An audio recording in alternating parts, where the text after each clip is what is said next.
All right, it says we are live.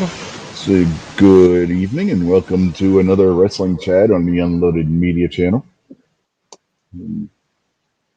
With us tonight so far, we have Mr. David Bowling, the Kingpin himself. How are you tonight, David? All right, man. What's happening?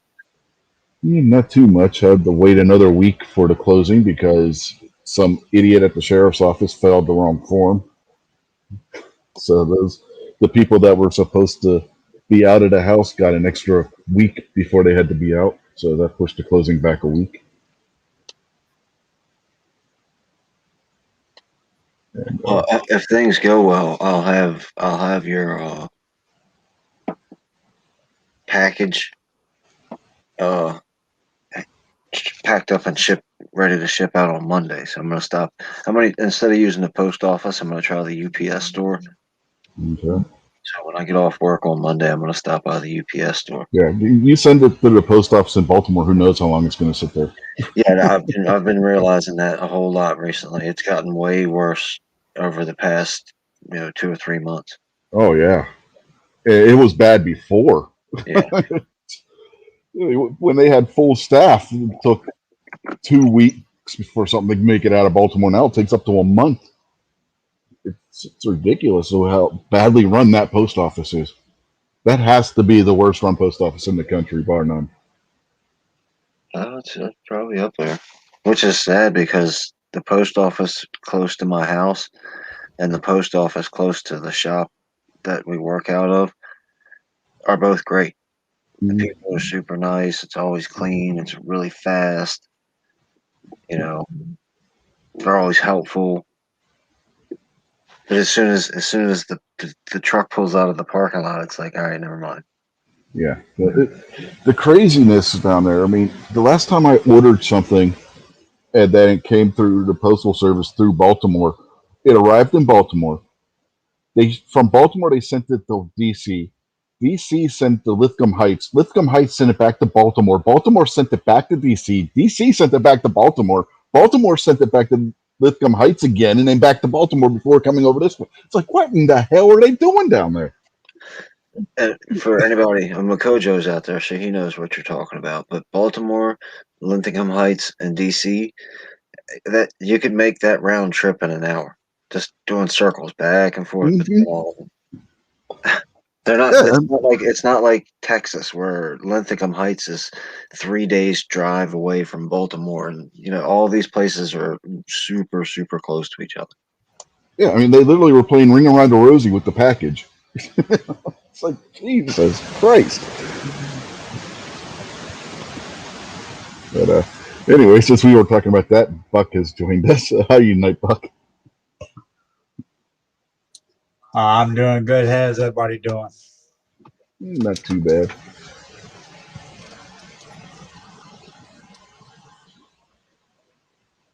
I'm trying to remember. Makojo's out there. He might know. Was Impact's pay per view tonight, or is that next weekend? What is that? What is that like rushing wind sound that comes on from time to time on your mic there, Rich? It might be me, what, like that or something? I might have bumped my headphones or something, or it might be the fan from the bathroom. The next Or the time, He's sitting in the bathroom. no, yeah, I'm not sitting in the bathroom. The Whoosh. bathroom is right there, and the cats keep knocking the door open, so you hear the exhaust fan because we keep the exhaust fan on because that's where the litter box is. that's probably it. I know right about the time you asked, I had just bumped my headphones too, and my headphones got the mic where it's actually built into the head, the headset itself. It's not a boom that comes off of the earpiece. It's actually built into the earpiece. So There it is, something. also making it right now. Okay, yeah, okay. I don't. The only thing I could think is maybe that was the fan because I had not touched my headset when you said that happened. Yeah, it's totally not the head, Okay. totally not the headset. Yeah. Every time I go and close that door farther, the stupid kitten thinks he has to knock the door open. He doesn't get the concept. Get out of the jigsaw and cut a cat door, and while we're here on the show, Buck will teach you how to do it. Yeah, I don't think the landlord would appreciate that too much. Well, Hell, you're moving anyway, right? That's right. Yeah, See, yeah. It's like, well, my Yeah. wife. We're only supposed to have 2 animals, right? Sound like a shockwave can fix that all up. Yeah, we're only supposed to have 2 animals, and right now we got 3 because of the kitten. But we're moving out, and my wife the other day was freaking out because they were working outside, and she's like, "We're gonna see the kitten if he keeps going in the window." I was like, "What are they gonna do? Evict us?" yeah, do like Buck was saying because you're already moving out, so who cares? Get a little bit of Flex Seal, cut a hole in the door, and the day before you move, throw some Flex Seal over it. Yeah, but the other problem is I don't want to have to pay for it either. Don't tell them where you're moving to. Mm-hmm. Just take the door with you. You say you never had one. They know better. Buck is wise. Buck is a wise man. You should listen to him. That was genius. They know better because every so many months they have to come in and inspect the fire alarm system. You ought to hang a curtain up. You better be writing this stuff down, Rich.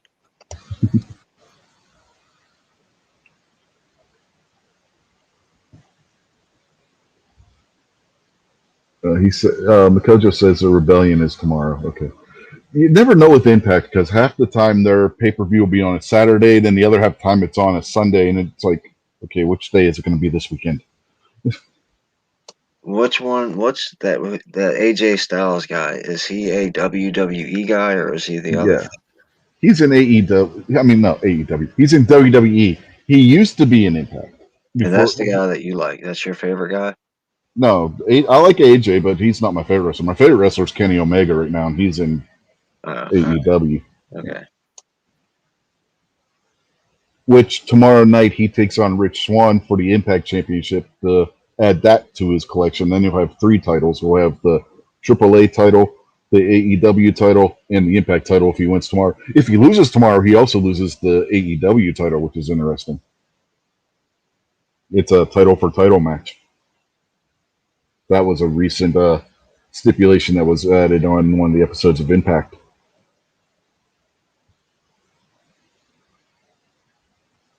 And I believe the Good Brothers get their rematch against Finjuice tomorrow as well. But keep in mind, this has already all happened because Impact pre-records everything. So even though on Tuesday when they were live, Kenny Omega was wasn't the Impact champion, he very well could have been already, even though officially, because they haven't aired it, he's not. And he could also not have been the AEW champion at that point for the same reason, because Impact does things weird. Like the latest promo I saw with Finjuice, where they were talking about their match versus the Good Brothers, Juice Robinson was still in his old style costume where he was paying homage to the Blues Brothers. He came out wearing like a suit jacket that had the sleeves cut off with the dress shirt and t-shirt, basically like Elwood and Jake Blues did with the same style hat and stuff. And he has gone away from that in New Japan. That is not the way he's dressing over there now, since they've been over in Japan. And the two of them were just on an event in Japan, and there's no way, because of the embargoes and everything, that they're traveling back and forth between the United States and Japan that quickly. Thank you, COVID.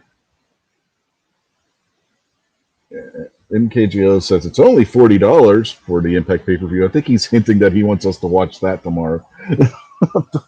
I don't know if I want to do another pay-per-view when we just did one 2 weeks ago. 2 nights, in fact.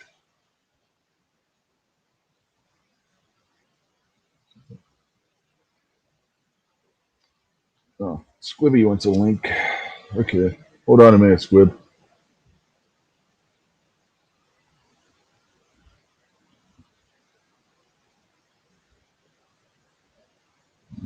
Forward that to Squib.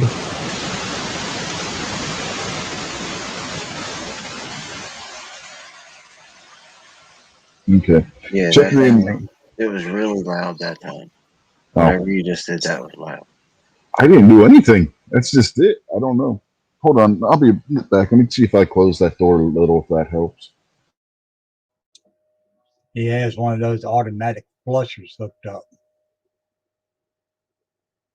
And the cat keeps setting it off.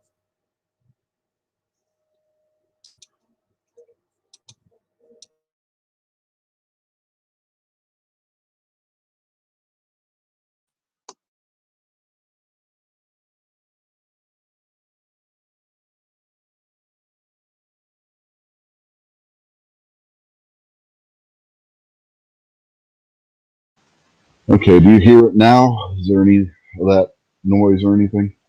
No, but I'll chime in if it happens. Okay, yeah. The only thing I can think is that, because the fan on my computer is extremely quiet, so it can't be that you're hearing. Well, the only reason, right now, it's doing it right now. I have no clue. Let me. I'll switch microphones to see if it still does it. What up, Squibby? Hey, Okay, Oh, you guys still hearing me?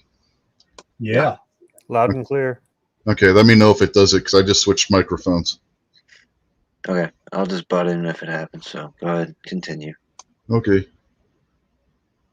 So where was I? I forget now. Oh, the pay-per-view. So I don't know. Do we want to? I don't think we want to do another pay-per-view this soon, do we? When is it? Tomorrow, according to MKJO. Oh yeah, I won't be. Yeah. Around. Yeah. That's what I'm figuring. I mean, yeah, and I already got a topic for this week unloaded, and we'll never hear the end of it from Snob if we do another wrestling show that quickly. All right. All the better reason to do it. Yeah, because we got a bigger show coming up soon in AEW, so that one might be worth doing it for. I don't know. We'll wait and see how things go. And and then in May there's a real big show coming up with New Japan. No, we're not going to do that live, but I can do that. We could do that on a Saturday night because we could do that for the Saturday night show with the New Japan thing, because with New Japan's streaming service, you can watch the pay-per-views anytime you want. And I'm subscribed to New Japan's thing, so we can do the New Japan show as a tape delay thing. You want to know a great way to make a bunch of people angry? Conspire with Guns and Barbecue, because we know Guns and Barbecue likes wrestling. And we know Guns and Barbecue is going to start doing that. What he start? 8:30 is when he starts his show or whatever. Yeah, he was already doing that. They were over there talking about burnt tips and stuff when I left. Chat battle. Wrestling topic chat battle. And everyone on Gun Channel's head will explode. But who was it on Rick's show earlier that said we should simulcast? That might have been me. Yeah, I thought it might have been, but I couldn't remember for sure. Yeah, that would be funny as hell. And then Snob would be like, "What am I supposed to watch on Saturday nights if everybody's talking wrestling?" Well, he could start his own show and quark both of you, duh. Yankee He Marshall. doesn't do shows anymore. Oh. But didn't somebody a couple weeks ago say Yankee watches wrestling too? Can you imagine if we could get him on board? That would really... I don't know. That would be funny. No, because he would start out debating with you over something, and then he would end up changing it to agree with you, but make sure that you're wrong by the end of the argument. Yeah. Just go in a big circle. Oh, no. Yankee and I have argued in the chat in the past. I'm surprised I have never been banned from his channel, to be perfectly honest with you. I got a friend that does that to me, Squid, and it just happened today too. And one of the real quick story. Remember the whole Donald Trump Clorox, inject bleach. Yeah. He was like, "Oh, your boy told everybody to inject bleach." I was like, "That's not what he said, man." He was like, "I'll show you the tape," and he pulled out his phone and started going through it real quick. And as soon as he seen what really was said, he was like, "See, I told you he didn't say that." Yeah, he Yankee Marshalled you. Yeah.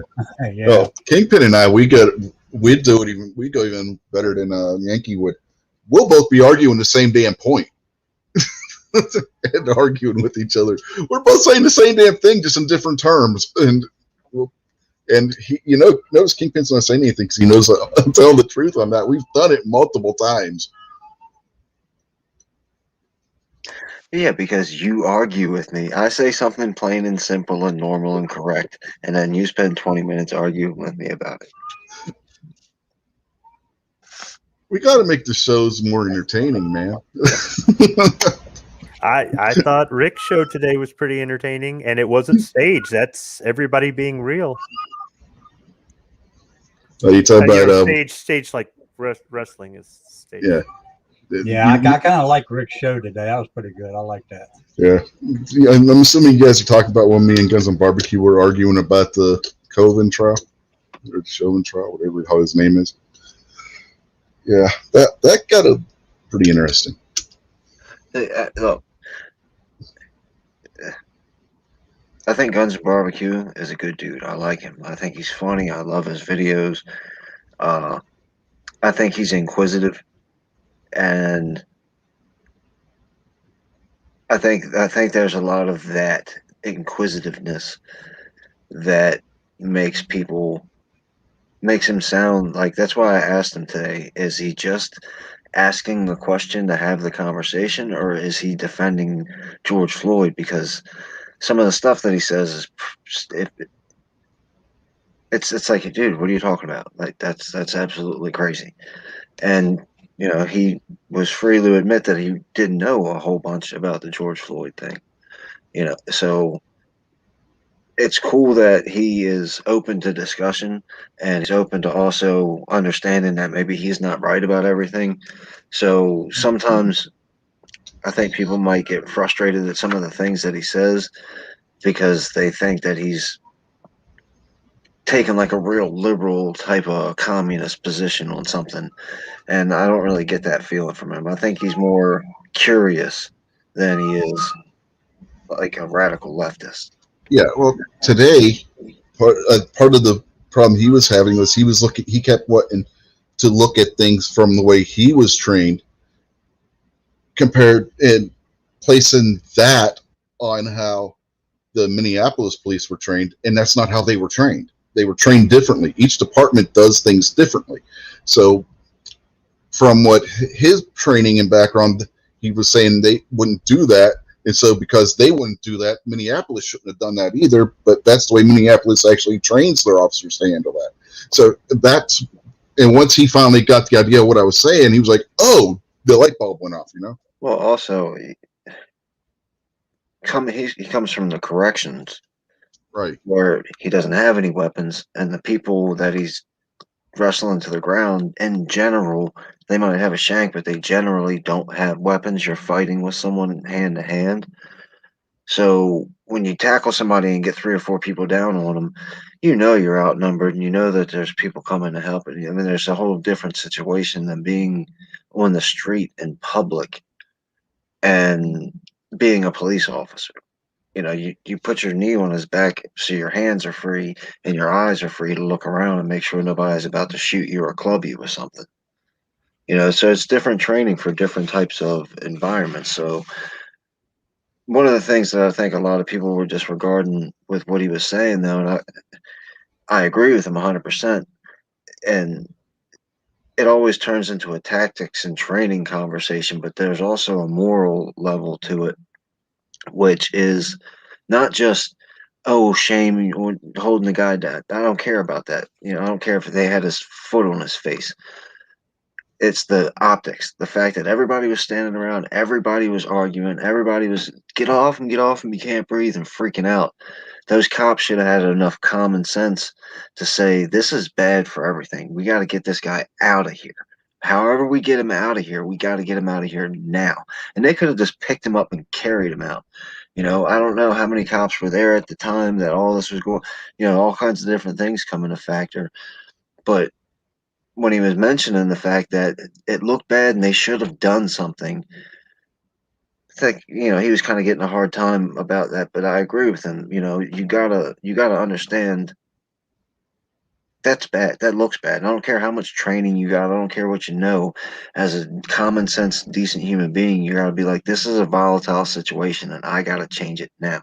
yeah. That's what the cops are supposed to do, and they failed there. And part of the problem, they had one cop. There were 4 cops there altogether. One of them was making sure 2 of the people that were involved didn't leave the scene. So they left 3 to handle George Floyd. When the crowd started forming, one of them left the seat where George Floyd was on the ground to go over and to crowd control, because he saw that the MMA guy that again was the witness for the prosecution in the trial was getting unruly and having to be held back. So then you left with 2 officers with Floyd. Those 2 guys were not going to handle George Floyd if he started acting up like he was in the car again. And on top of that, they had called EMS to come deal with him. They were told 3 minutes. I get it, but you're making my point exactly. You're rationalizing away what could have been extinct. No, I'm just stating what actually is in evidence of what happened. I'm not rationalizing. I'm just saying what happened. The timeline. You are rationalizing it. No, Dude. I'm not rationalizing. I'm timelining Listen to me for 30 seconds. Listen to me for 30 seconds. You're rationalizing it. What I mean by that is I'm not saying you're making an excuse for that. I'm saying you're explaining away. Now, go back to what anytime you've ever been in trouble and you sat down, your mom, first thing she said is, "What did you do wrong?" Well, Billy did. I don't care what Billy did. What did you do? If Billy jumped off a bridge, would you? We've heard that 1,000,000,000,000 times. Those cops needed to understand, plain and simple, this is bad. We've got to change this. If it gets worse, we screwed up. But how much worse can it get? Looking at this, we always have the same conversation about wearing your battle fatigue to a rally. Squib, was talking about the lockdown rallies in Michigan and people showing up with the Trump flags and the 2A flags, and he's like, "Look, you're screwing messaging up." That messaging right there, those cops should have known. Sit him up on his belly, or on his butt. Do something that ultimately needed to happen. Not that they were doing wrong, but the situation which you're in, you got to say, this is screwed, and I got to unscrew it as fast as possible. And just sitting there waiting, kneeling when you're training, pardon the pun, isn't an excuse. That's not acceptable. You got to have smarter people. I'm talking about the depth of the truth, not all the other facts and everything. I agree with you 100%. Cops did what they were trained and all that kind of stuff. But rationally, if this was a military situation and the Baghdad was all around, I want those guys to get that guy off, whatever they got, because you're in a bad situation here. This is dangerous. You've got to change this. And the cops should have been smart enough to know. Yeah, I get what you're saying. I fully get what you're saying, because if you remember during Rick's show, I said that this isn't an indictment against the individual officer. This goes against the whole department in their training, which is why when all this was said and done, if they'd have done the family would have done the lawsuit after the criminal trial, I would have been fully on board with the family suing the department for this. The department's training protocol is to blame here. It's the way these officers were trained that is to blame. If you want to go after anybody in this case, you don't go after the individual, you go after the department, because they're the ones responsible for how these officers are trained, what their protocol was for handling this situation. That's where the fault lies. It doesn't lie with Chauvin. It doesn't lie with the other 3 officers who were with him. It lies with the department for their poor training of these officers. That lies with the politicians above them. Do you think any of the brass, I guess, is what they call the top cops or whatever, they're all politicians, and they answer to politicians about political stuff. Yeah, it's all just, we've let them control far too much. It's just government in the way. Johnny Q. Public Cop is just going to do what he's told. Whether it's come take your guns or whether it's pull you over and give you a ticket for not having a headlight, they're going to do what they're told. So who's telling them what to do? Oh, it's their captain. Well, who told the captain what to do? If you follow it all the way up, you're going to find out that it's crooked-ass politicians that we've let take over our country.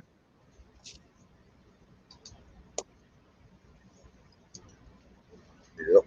And if you watch the trial, the police chief tried throwing Chauvin under the bus, making it, oh no, we didn't train him like that. And then, like I said, again, going back to Rick's show earlier, when the defense got up there and questioned the chief, he had the manual right there and showed the chief exactly right in the manual where that shows exactly that Chauvin did exactly what the manual said to do. So, I mean, but that is what it is. And that doesn't have anything to do with wrestling. So, I don't know. I don't even remember how I don't know. I mean, if you go back and look, there was definitely some wrestling moves getting this big dude to the ground. George Floyd was a big dude. Oh yeah, yeah. George Floyd was a big dude. That's what I was trying to get Guns and Barbecue to understand earlier too. Derek Chauvin, without his, they kept saying that he weighs 170, 180 pounds. That's with his gear on. Without his gear, Derek Chauvin only weighed 140 pounds. George Floyd was twice the size, literally twice the size of Derek Chauvin. Like, did he pass some type of physical? That's a whole different conversation right there. Is how, because Baltimore City's got some of the doughiest, oldest, silliest looking female cops in the world. They became cops because they knew how to fill out a job application. Yeah. Maryland State Police, you got to go through all kinds of training course and all that kind of stuff. You have to actually become a Maryland State Police officer. You can't work at 7-Eleven. I think I'll change the job and become a Baltimore City cop. Yeah, but I mean, again, a 140-pound guy, normal average guy, even if he passes the police calisthenics test and all that, is not going to have the body strength of somebody who lifted weights and was 280 pounds like George Floyd. It's just not possible. That's another thing that people don't get about how Floyd was able to basically fight his way out of the police car, and that's when they decided, yeah, we better just lay him on the ground. He literally fought his way out of the police car. They had him in the car, just didn't have the doors closed, and they couldn't get the doors closed because he was overpowering them because he kept kicking the door open when they're trying to close it. They could not get the doors closed on him in the car. The number one lesson in all this is all bullcrap. All of it. Mm-hmm. All these conversations that we've had about this guy, that we're going to have about the next guy, and that we had about the guy before that, and O.J. Simpson, is all BS. None of it. It's all a joke. None of it matters. You can talk till you're blue in the face. It doesn't matter. It absolutely doesn't matter. Apparently, and Joe had a question about a gun. He wants to know if anybody has any experience with a Romac 991. What's that, like a Romanian Makarov or something? That kind of name. I don't even remember ever seeing that name before, so I don't. I certainly don't. I don't know if anybody else here does. I don't.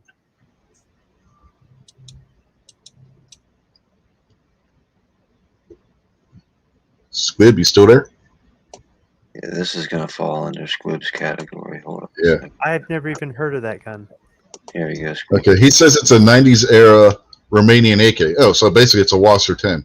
I got you. Give me a second. Well, a Wasser 10 is a commercial AK, and I'm wondering if that is maybe...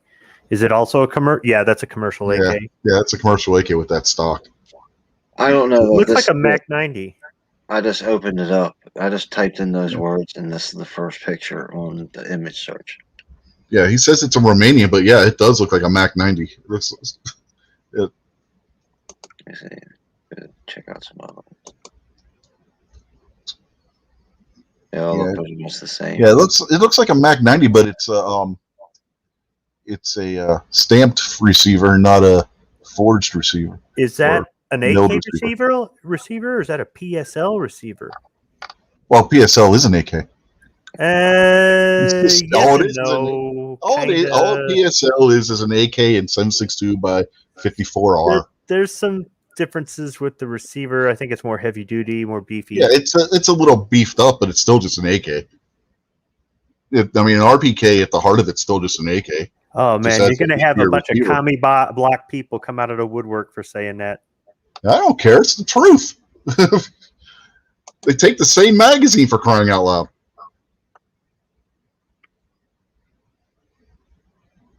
Yeah, that's definitely going to be. Well, I mean, the receiver is still. You could have a. It's going to be the same receiver as the military gun. They just put the third hole in the left side and for the full auto sear. But the grips and everything. That's definitely was for the civilian market. Because this would have been about the time when they were having to sporterize everything, like we talked about earlier on Rick's show with the SKS. Same deal. The AKs at that point, when they had that ban in place, they had to have that sporterized stock. That's where you saw all the AKs starting to come in with the the thumbhole stocks like that. I have got no experience with this. I never even heard of it till now. I mean, if I had seen this, walk past this at a gun show, I would have it's just another AK or it's a Mac 90. I guess the only question I would ask is magazine compatibility. Does it use a proprietary mag? Is it one of those ones with that silly single stack mag, or does it use just your stock AK mag? And even then, even within stock, like on my Wasser 10, you can't put those Croatian mags in there. So that would be my concern. If he's looking to buy one of these, just make sure that it takes your run-of-the-mill AK mag. Otherwise, you're going to be spending more money on that than the gun. Yeah, if those were brought in by Century, Century was known to open the mag well. They do it with the Wasser 10 to this day. They get them in and they open up that mag well because they still import the Wasser 10s with a single stack mag well. Because of the way the law is written, and then when Century gets them, Century machines out the magwell on them, which isn't hard to do if you just need the right tool to do it. And with YouTube's policies and everything, we can't exactly explain how to do it anymore. But yeah, it's not something that's extremely difficult to do, which is why it's one thing that Century actually gets right. So they're not a terrible rifle. You get somebody that knows what they're doing to mill out the mag well to where it'll take a double stack mag if the one you're looking at doesn't already have that conversion done on it. It's not that much different than a Wasser 10.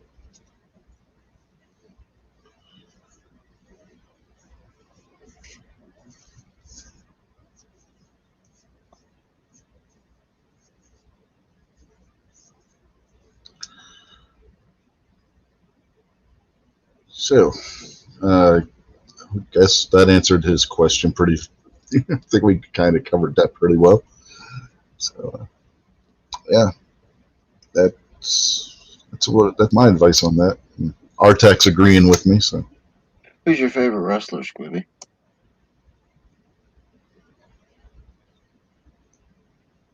If I can get to the tab and the mute button, Roddy Piper.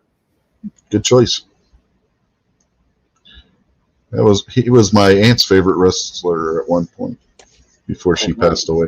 I think there's a A&E thing on Roddy Piper tonight.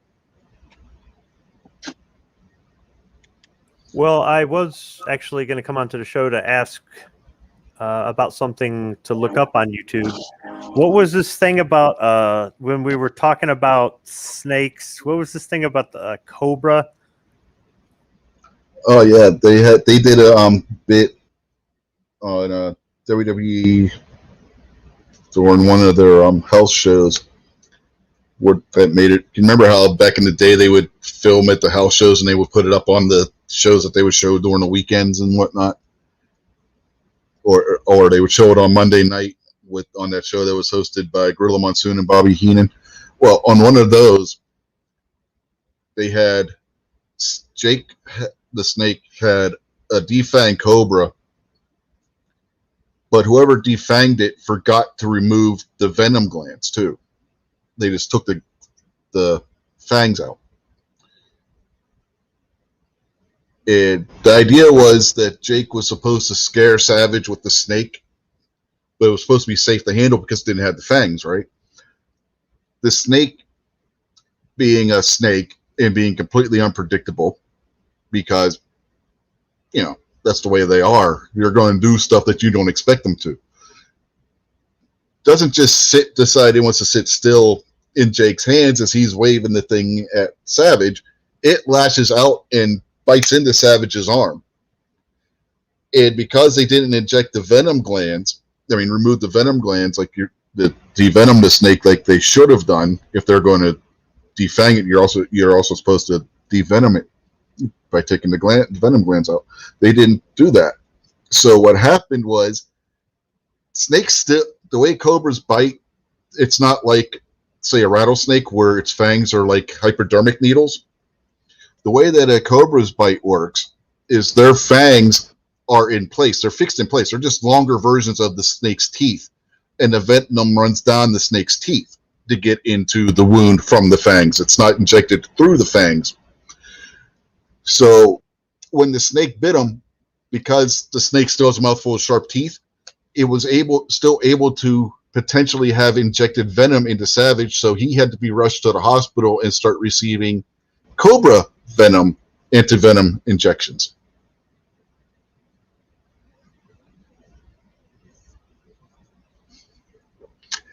To say Savage wasn't happy about that is an understatement. That put chills up and down my spine. This is the part where you can say that it's scripted, but it's still physical and dangerous. Exactly. Oh, wouldn't this be the part where you say it's stupidly scripted? Like, can't you come up with a different kind of snake? I mean, you know that a cobra's dangerous. Why couldn't you just get a black snake or, something else? Okay. Okay, you say poorly scripted, or, okay, have you watched primetime TV? That is poorly scripted. Yeah, it's not so much that it was poorly scripted as badly equipped, because they should have removed when you defang a snake, a venomous snake, to make it less deadly, you're supposed to remove the venom glands. Whoever supplied them the snake didn't do that. It wasn't on WWE and their scripting. It was on the supplier who got them the snake to use for that spot. Hey, Squib. Yeah. You ever let another man pack your parachute? Yeah. That's exactly what happens. You don't pack your own chutes. There's actual parachute packers that work for the military, for the airborne units that do the parachute packing. I'm making the pun about it, Actually, when you're in jump school, you pack your own. And in the Marines, maybe the Army, you don't. Oh, they've got PRs and flight equipment guys and whatnot, and they inspect this stuff. They verify that it works. They actually have these silos that you actually hang the parachutes in to dry out and everything else.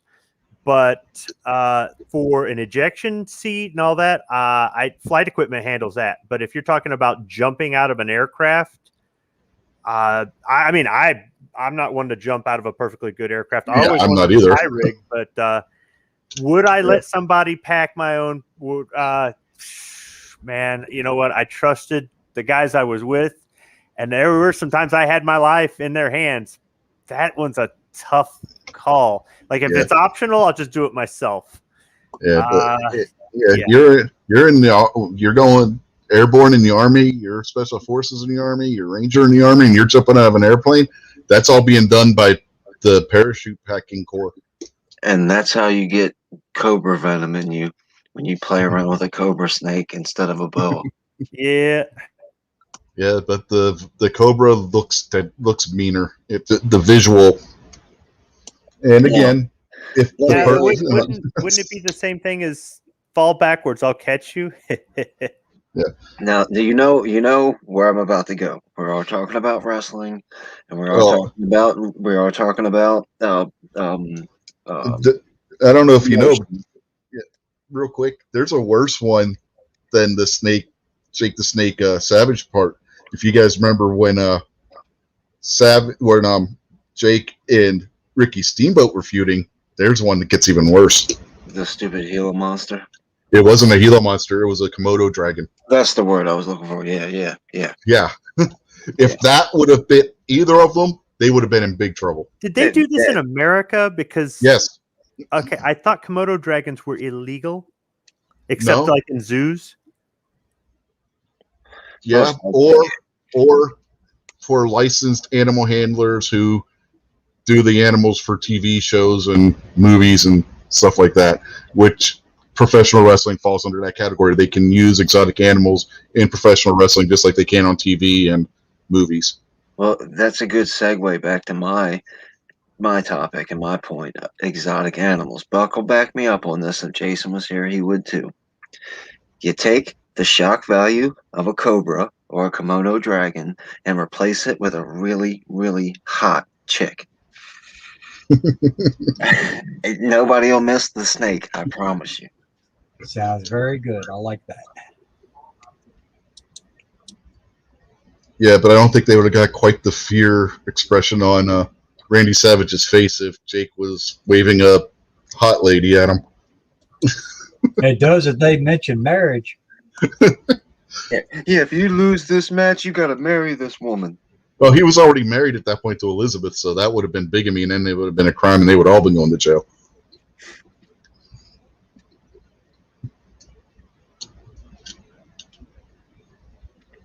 Yeah, when in doubt, take all the barbed wire exploding matches and replace them with hot girls, and your ratings will skyrocket.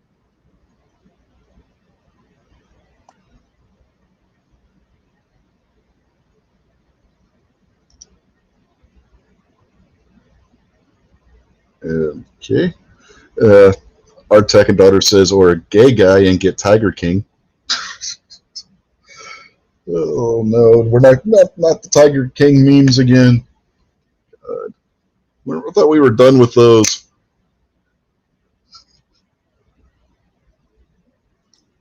And I still never watched that yet. I haven't either. I mean, like I've said before, when you do Gary's show, when that was the big thing, and you got Sarge and Snub and Gary and Obnoxious talking about it, you don't have to watch it. You're getting the play-by-play in the after chat every week. So there was absolutely no point. I was like, why am I going to watch this? You guys have already spoiled everything that happens. It's like, you got to watch it. I was like, I'm not watching it. So what's the plan? What's WWE's plan for SummerSlam? Like, are they going to do a SummerSlam? Yeah, they're going to do one, but we got a couple of things before then. Like next month, they have the Backlash after WrestleMania. Or no, it's WrestleMania Backlash. So usually it says Backlash. For this year, for some reason, they decided to throw WrestleMania's name in there with Backlash, and now it's WrestleMania Backlash. Just trying to get people to watch. Yeah. And right now they're setting up for Cesaro. It looks like the guy that beat AJ Styles at WrestleMania to challenge Roman Reigns at WrestleMania Backlash.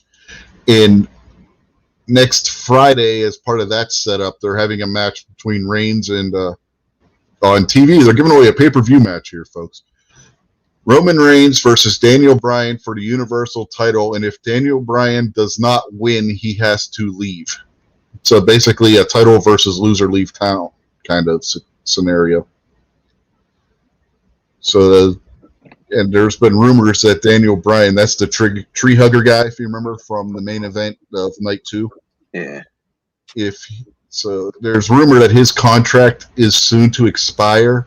So people are trying to figure out, are they going to use this as a way to write him out of WWE, or are they going to be moving him to Raw because nobody thinks that he's going to win the title next Friday?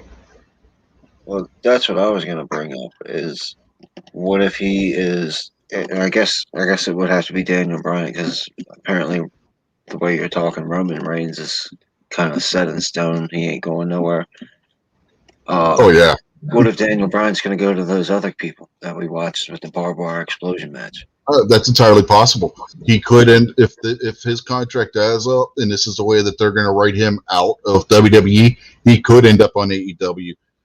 He knows people there. He could end up on Impact. He knows people there. He could end up in New Japan again. He's been there before. He could end up back in Ring of Honor. That's where he made his name, was in Ring of Honor. So he has many options for where he could go if he leaves WWE.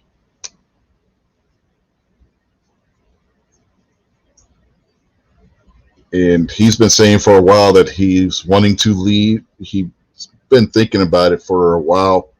And his wife was telling him to do so. And his wife's one of the Bella twins, who are the crazy WWE chicks, the two twins that they had come out to make the save on that one stupid nonsense thing when Hogan and Titus O'Neil came out dressed as pirates, and somebody came out, and Bailey came out running her mouth, and then those two twins came out and helped them. One of them is Daniel Bryan's wife. Can he make any money with the other team, with the other guys? Oh, yeah. I mean, can he make WWE money? Mm-hmm. That secret AEW has more money than WWE does. Well, I don't know that. I'm coming from kind of an ignorant stance from it. That's why I asked so many questions about it. My thinking, I think WWE, I think, golden toilet. And then I think the other company, I think, maybe a silver toilet. Yeah, no. WWE is a golden toilet as far as the money that they have on hand. WWE might be a golden toilet. AEW is a platinum toilet. Yeah, so I would have never thought that. Yeah, the ownership, and the reason why they use Daily Place for their COVID shows, their ownership is the son of the owner of the Jacksonville Jaguars, and his dad is a silent partner in the company. They have billions of dollars behind them.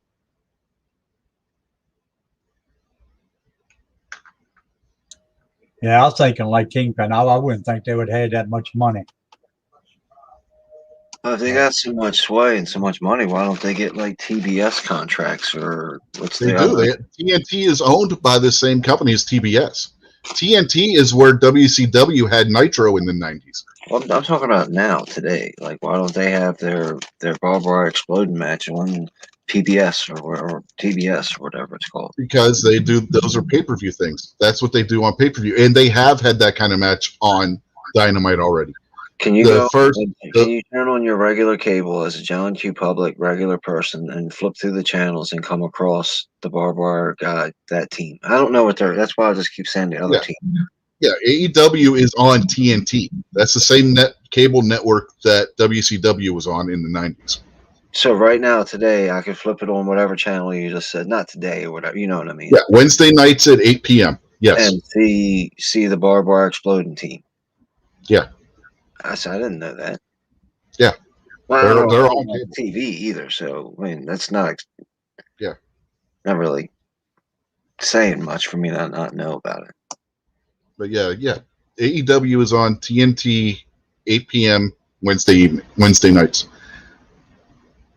And they have 2 shows on YouTube every week. And then the WWF has still got their Monday and Thursday thing going on. They have Monday, Tuesday, and Friday. So they got 3 days a week on regular cable television. Right. Wow, I had no idea. Yeah, and AEW has 3 nights, 2 on YouTube, 1 on cable. So what is it you're always talking about that you watch on some other thing because it's not New Japan Pro Wrestling? Well, isn't that the other team? No, that's a third team. Oh, That's a third team that's working with the second team and the fourth team. Okay, well, let's clarify things then real quick. For this whole time you've been doing this wrestling chat, when I've talked about WWE, you know what I'm talking about. Yeah, every time I've mentioned the other team, I thought you were talking about the Japanese people. No, there's 3 other teams, but those 3 other teams are working together, whereas WWE's off on their own. So you got basically an alliance and then WWE. And now it's starting to get clarified. So the whole thing that you were talking about with the Japan team and the AEW getting together being such a big deal. That's that unification going against the Right. Okay, now And that's where Impact also is involved in that.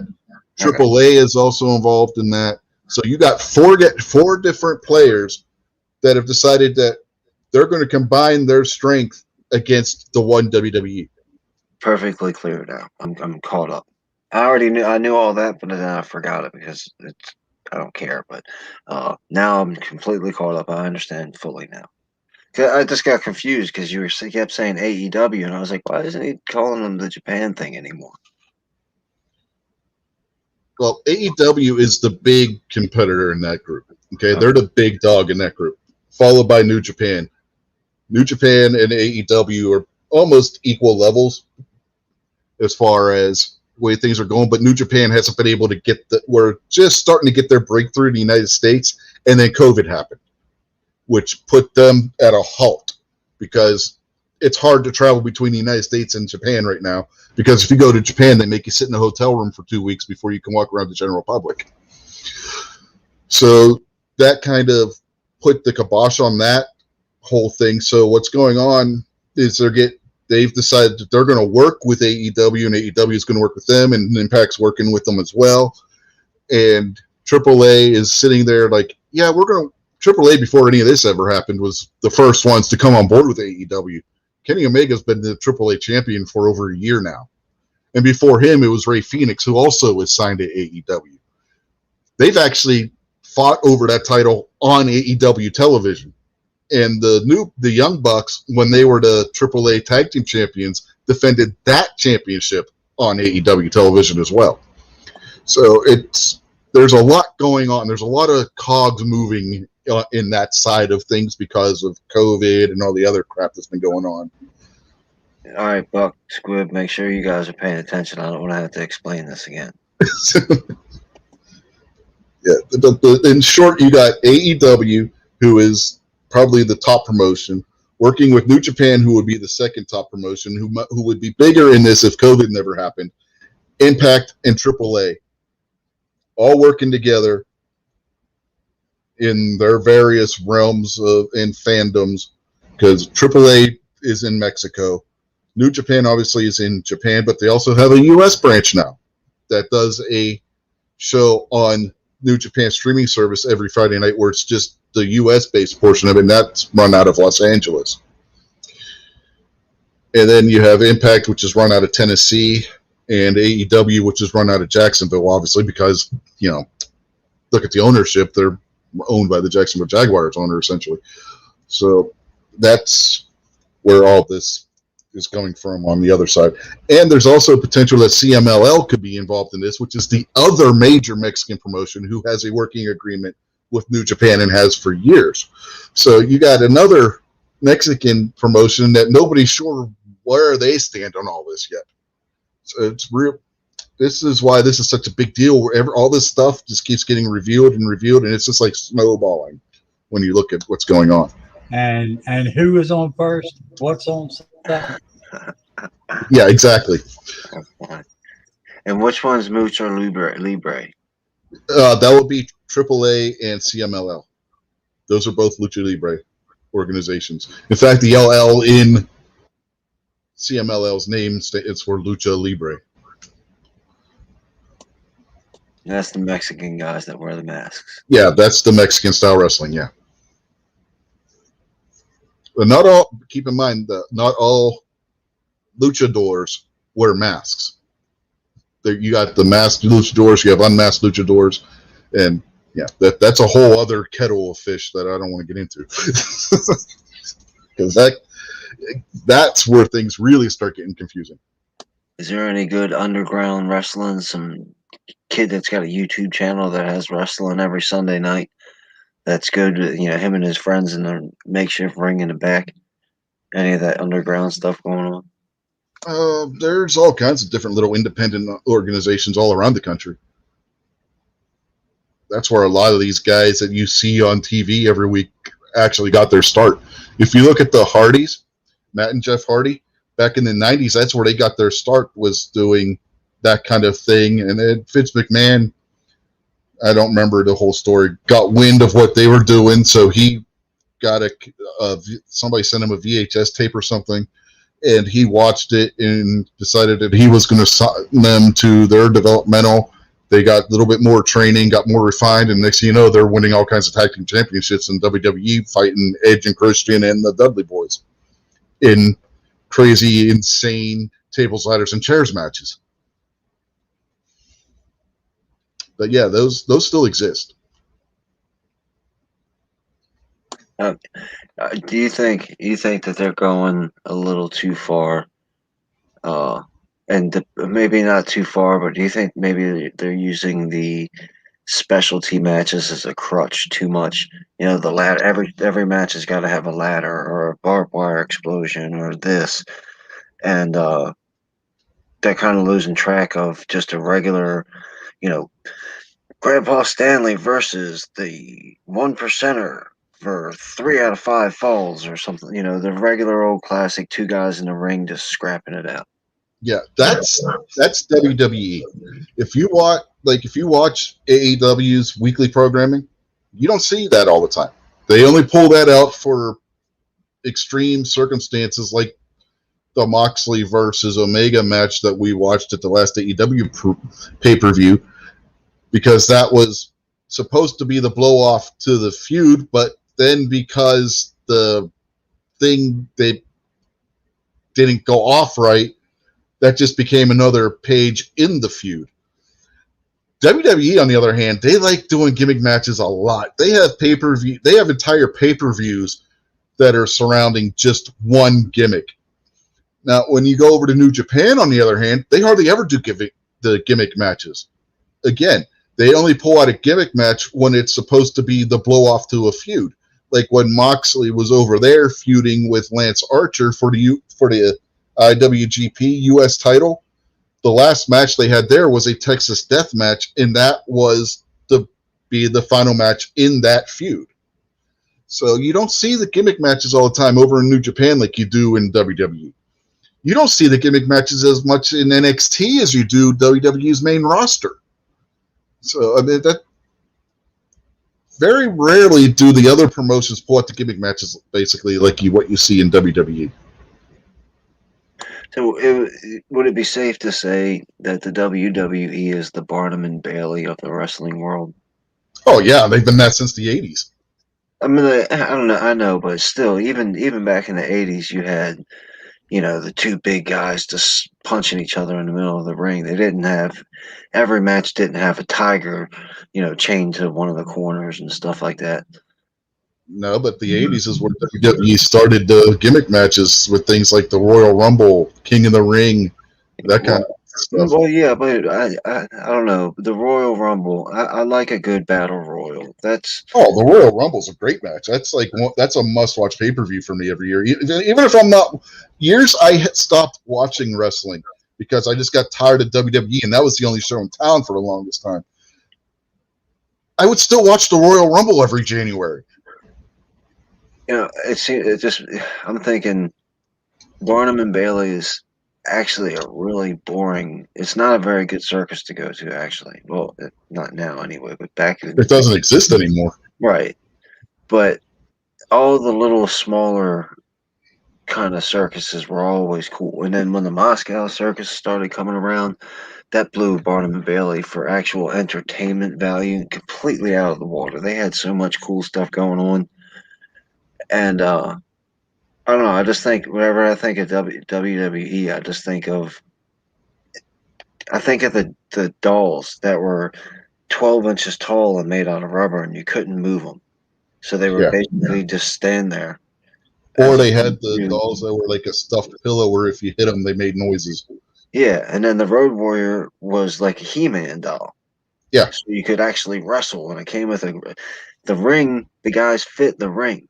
The WWE ring was still a regular size ring with 12-inch tall, 2.5-pound figures. Rubber clubs. We talked about those dolls on this show before.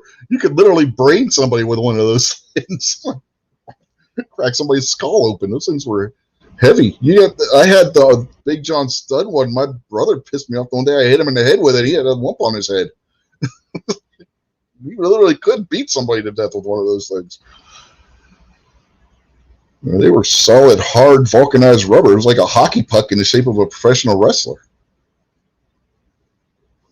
And they were cartoony. Just Yeah. I always bring it back to the Road Warriors. The Road Warriors figures that I had looked mean and tough. The WWF ones look like giant cartoon characters. And there's a reason for that. If you look back at the WWE wrestling dolls, those weren't based on the actual wrestlers. Those were based on the cartoon characters of the wrestlers from Hulk Hogan's Rock and Wrestling cartoon show that was on Saturday mornings. Yeah, I like that show. I thought it was all right. Oh, I watched it every Saturday. But yeah, that's why those dolls looked cartoony, whereas the Road Warrior dolls looked like my avatar because they were based on the picture in my avatar. Whereas, again, the WWE ones were based on cartoon characters. And that goes back to the 80s in WWE. That's when if you look at go back and watch the old 70s matches from WWF and WWF before they shortened the name. They were not what they were doing in the 80s. The WWF into WWF in the 70s was like watching the NWA in the 80s. And just to make it clear, I'm aware I'm an idiot, and I'm sitting here criticizing a multi-billion-dollar, maybe trillion-dollar company about toys that they made hundreds of millions of dollars off of, and even comparing them to the Road Warriors toys, which maybe made a few $1,000,000, maybe. But still, anyway, I'm right in there wrong. Exactly. But where was I? But in the 80s, particularly when they got Hulk Hogan, and even when Hogan first came into WWF, it didn't get to be as cartoony or comic booky. Let's go with that term because it was more comic booky. Because you had once Hogan was there, and they started bringing in other guys that were more comic book character, like the Ultimate Warrior and whatnot. By the time the 80s ended, WWF went from being the same kind of product as what the NWA was putting on TBS Saturday nights at 6:05 p.m. Eastern to being a superhero comic book in 1990, the decade the 80s ended, and I don't give a damn what the hell Prince said. Prince was an idiot. Everybody thinks that the new millennium started in 2000 because Prince did a song party like it's 1999. You fucking morons, quit listening to goddamn recording artists and learn how to read a calendar. But anyway, I digress. And yeah, so I mean, there was a big change that happened with WWF as Vince Sr. and Vince Jr. segued power from one to the other, and Vince Jr.'s idea and vision of the company was a lot different than what his father's was. All right, I got something for you guys. How about, because you mentioned Ultimate Warrior and gimmicky. As far as I can remember, he was like the first like big star good guy that had face paint. Because you can't really call it the Road Warriors, even though they were, people's favorite. They were considered the bad guy, the tough, mean guys. So The Road Warriors are what you would call a tweener. Tweener stands for between. They're right. between the good guys and the bad guys. They're neither or, depending on who they were feuding with at the time. So face paint should be for the bad guys, or are you open to? And if you're open to, I'd like you to give me an example of how it worked. Sting is not counted, so Sting is already taken care of. I knew that was Oh man, yeah, Sting was about to get brought up for one reason. Who was his former tag team partner? Who knows, man? Ultimate Warrior. Oh, I see. I didn't even know that. But all right, good guys, face paint, or should face paint just be for the bad guys and the tough guys like the Road Warriors? See, that's where You lost your audio, Rich.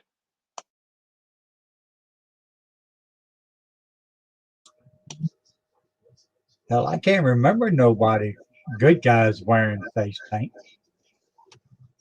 But Sting. Yeah. Okay, you guys hear me now? Yeah. Okay. Well, so that's where you get into it because a lot of the masked guys were also wearing face paint with their masks. So that Okay. Yeah. Okay. Okay. I can give you that. I can give you a mask is considered face paint. well, Whether or not they have actual paint on under the mask or not is irrelevant. If you've got a mask on, I'll consider that. I'll consider that face paint too. yeah, because if you look at Jushin Thunder Liger or Rey Mysterio, you can see the face paint they would have around their eyes and stuff underneath the mask. So that the face paint went hand in hand with being a masked wrestler as well. And I'll give you Great Muta. Great Muta was an excellent face paint guy who was a bad guy. Yeah. Well, Kenji Muta was both a face and a heel. The Great Muta was Keiji Muta's heel persona. He if there was a story there and it's long and convoluted, so it would take an hour just to go through all of that, to be perfectly honest with you.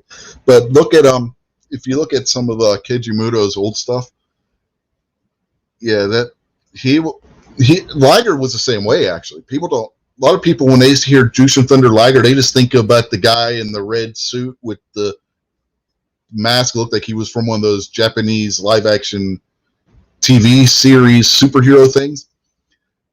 Liger also was also Black Liger at one point, and he was a heel who was treated more like a tweener, but he was actually supposed to be heel at the time, and he wore a black mask instead of the red mask. So I mean so there was a lot of, and the two of them had some classic matches back in the old days. So everybody agrees with me that take Sting out of the equation and face paint on a good guy is stupid. So Ultimate Warrior sucks. Yeah. I agree with you. Irascible squib.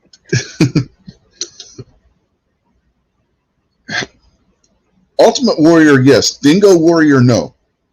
Did you I mean, face paint, funny looking spandex, some sort of frilly scarf, mullet, piece of wood, licking each other's heads. I mean, it's all the persona. Mm-hmm.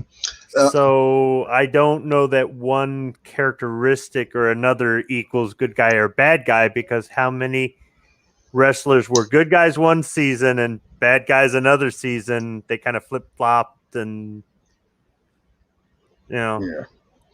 Now, how many of you guys remember the Dingo Warrior? Yeah. Dingo Warrior is Ultimate Warrior. That's Dingo right. Warrior wrestled a lot differently than what Ultimate Warrior did. That's just Vince McMahon's interpretation of the character coming out.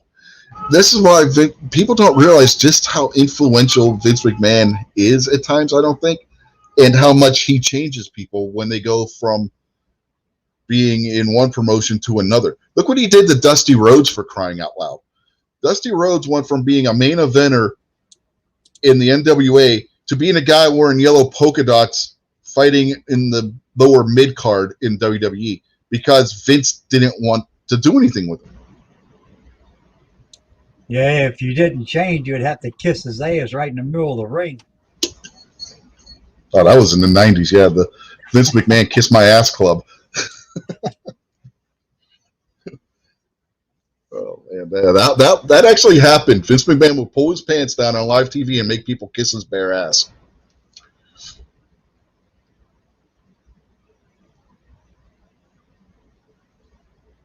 So, Yeah, and see, and the same idiot was screaming about censorship too. mm-hmm. Well, remember, you had Sable taking her damn shirt off every other week in the late 90s. Yeah, I remember, and I remember Vince McMahon screaming about censorship and telling Hmm. those right-wing Bible-thumping bigots to leave us alone in our freedom.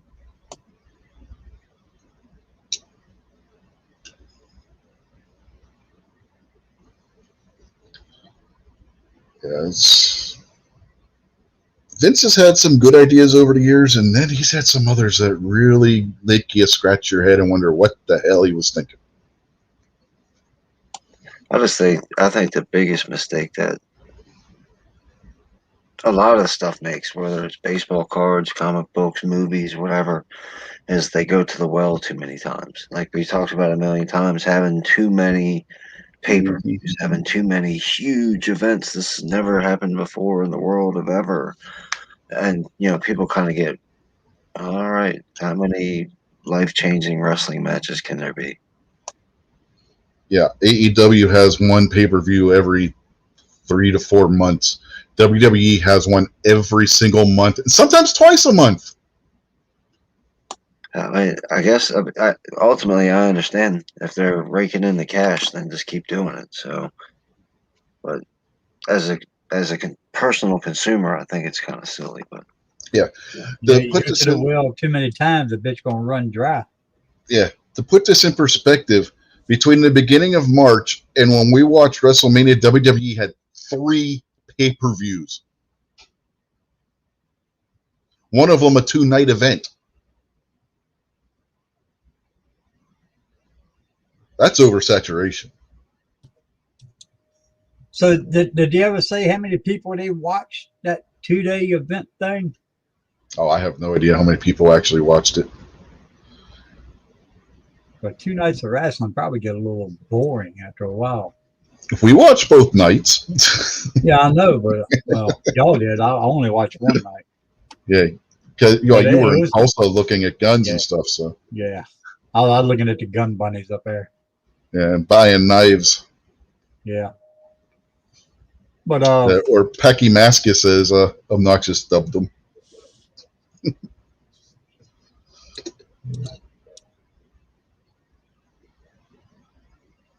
I know you got Rob out there. Oh snap! Squib is in on this. Yep, Squib's in here. Say hi to Rob, Squib.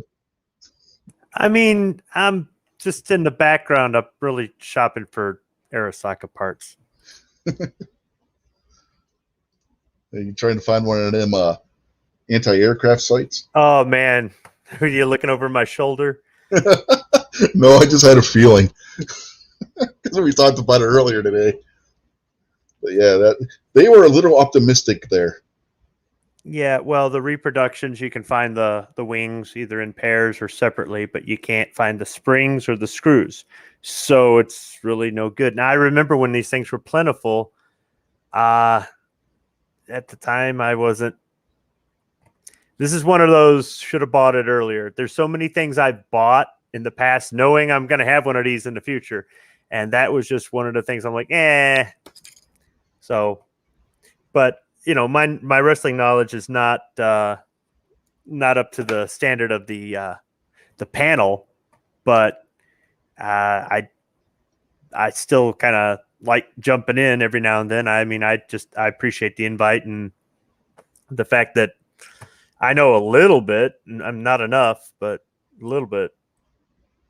Yeah, it's like a couple of weeks ago when we were talking about the championship belts. That was week before WrestleMania. DJ Play Nice left a comment on that video. He couldn't believe we did a 2-hour show just on wrestling belts.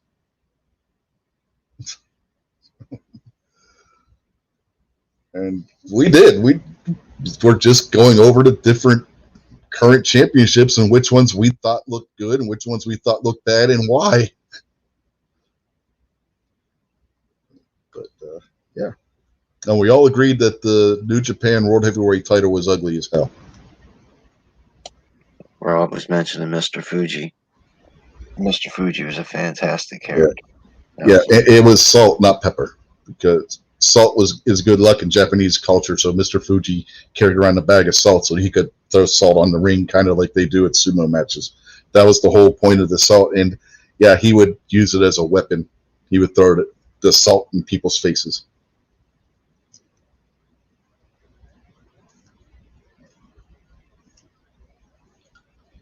So that's where the salt came from.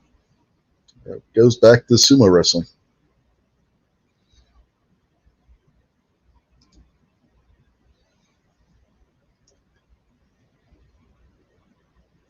Kim KJO says, I learned so much here.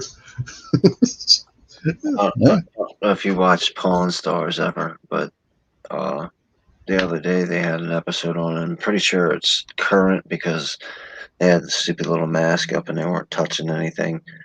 And some dude brought in a Mankind replica mask that dude had signed, and then apparently Mankind did some type of dude love thing or something like Yeah. that. And he had a dude love T-shirt. So when you know how Rick brings in the expert to tell you what it's worth, Mm-hmm. he brought in Chum brought in Mankind, and that dude, he still looks pretty rough, but he's one hell of a happy guy, man. Oh, Mick Foley. Yeah, Mick Foley's supposed to be a really nice guy in real life. But yeah, at the time that he did the Dude Love, he was also doing his old character, Cactus Jack, too. There was one Royal Rumble around that time period where he got eliminated as one of his characters, went back to the locker room, came back out as another one of his characters. He was in the Royal Rumble 4 times. Once as Mankind, once as Cactus Jack, once as Dude Love, and once as himself. He's the only person ever to be in the same Royal Rumble 4 times. And I take it he lost 4 times. Yes. That part don't look too good. Yeah, well, that's when his career was winding down, and he was turning more into a comedy character at that point. So that was the joke that he got eliminated 4 times. He's the only guy to ever been eliminated 4 times from the same Royal Rumble. All right, here's one for you. Remember back when, like, Ric Flair and Dusty Rhodes would always talk about, I'm the 17-time, I'm the 4-time, I'm the 16-time world champion. And they were bragging about winning the championship 5 times or 8 times or whatever it was. Doesn't that mean you lost it 7 times? Well, if you won it 5 times, and that means if somebody else has it, that means you lost it 5 times too. Well, that's what I mean. So, like, yeah, the propaganda was thick, and we all got brainwashed as kids, man. Yeah, I knew it was mathematically. Couldn't it imply that you lost it more times than you won it? Yeah, there was a when Ric Flair was the Intercontinental Champion in the mid 2000s, he was feuding with somebody over the Intercontinental Championship, and he goes, I'm a 16-time World Heavyweight Champion. Woo! And the guy looked at him and said, yeah, and you're also a 16-time loser. Yeah, that's what I mean. I bet you that guy got fired for saying that. No, I forget who it was, but it was some. It might have been Jericho. It was one of the other big name guys that was involved. I don't remember if it was Jericho or not. I honestly don't remember who it was he was feuding with at the time. But it was one of the big name guys. Jeff Hardy, Jericho, somebody. I don't remember who it was, and that was what they came back with. It was one of the guys that Vince actually let do their own promos and didn't have everybody write the promos for them. That's another thing that sucks with WWE, by the way, right there. Everything is so goddamn scripted down to the letter in each promo.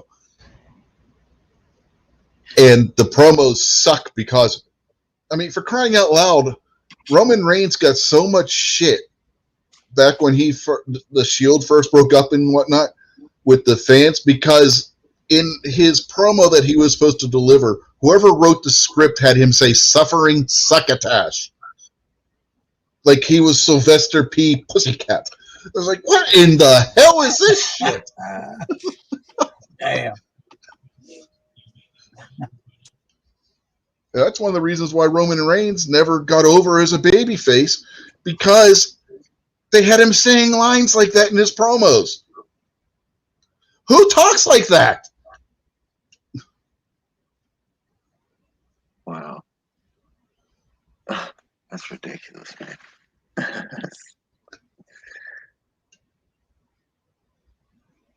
But you gotta remember, WWE is being produced for an audience of one. The rest of us just get to watch along with him. Yeah, that's what I mean. I've always talked about. That's one of the old NWA, WCW, Road Warriors era. standing there talking trash before the match or after the match or between matches was always so much better.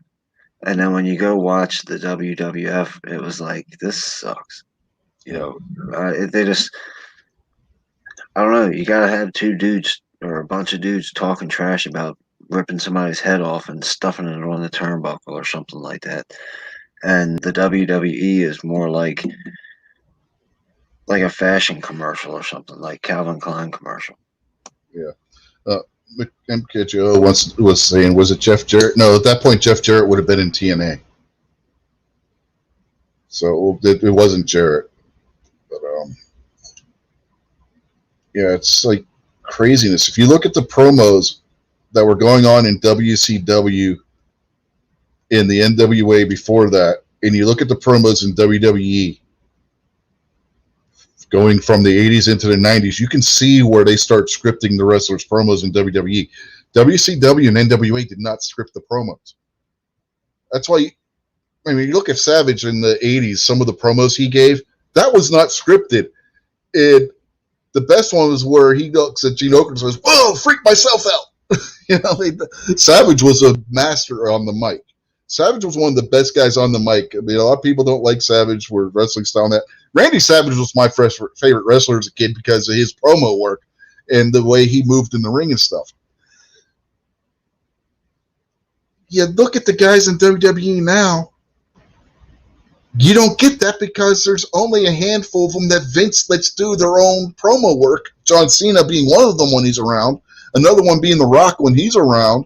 Everybody else, just about to a person, is pre-scripted by a bunch of writers who have apparently no idea how people actually talk in real life. They're feminine. The writers are probably a bunch of blue-haired liberals, and they're feminizing all the men. That's why the promos or whatever you're calling them, when they're standing there talking trash on the mic, it's like watching a fashion show. You see a pretty guy standing there in his pretty pink outfit and his glistened up muscles and all that, and he's, "Ooh, I'm gonna slam you down." And it's not the Road Warrior spit coming out of their mouth and they haven't shaved in 2 days, and they're talking about kicking somebody's butt and ripping your face off.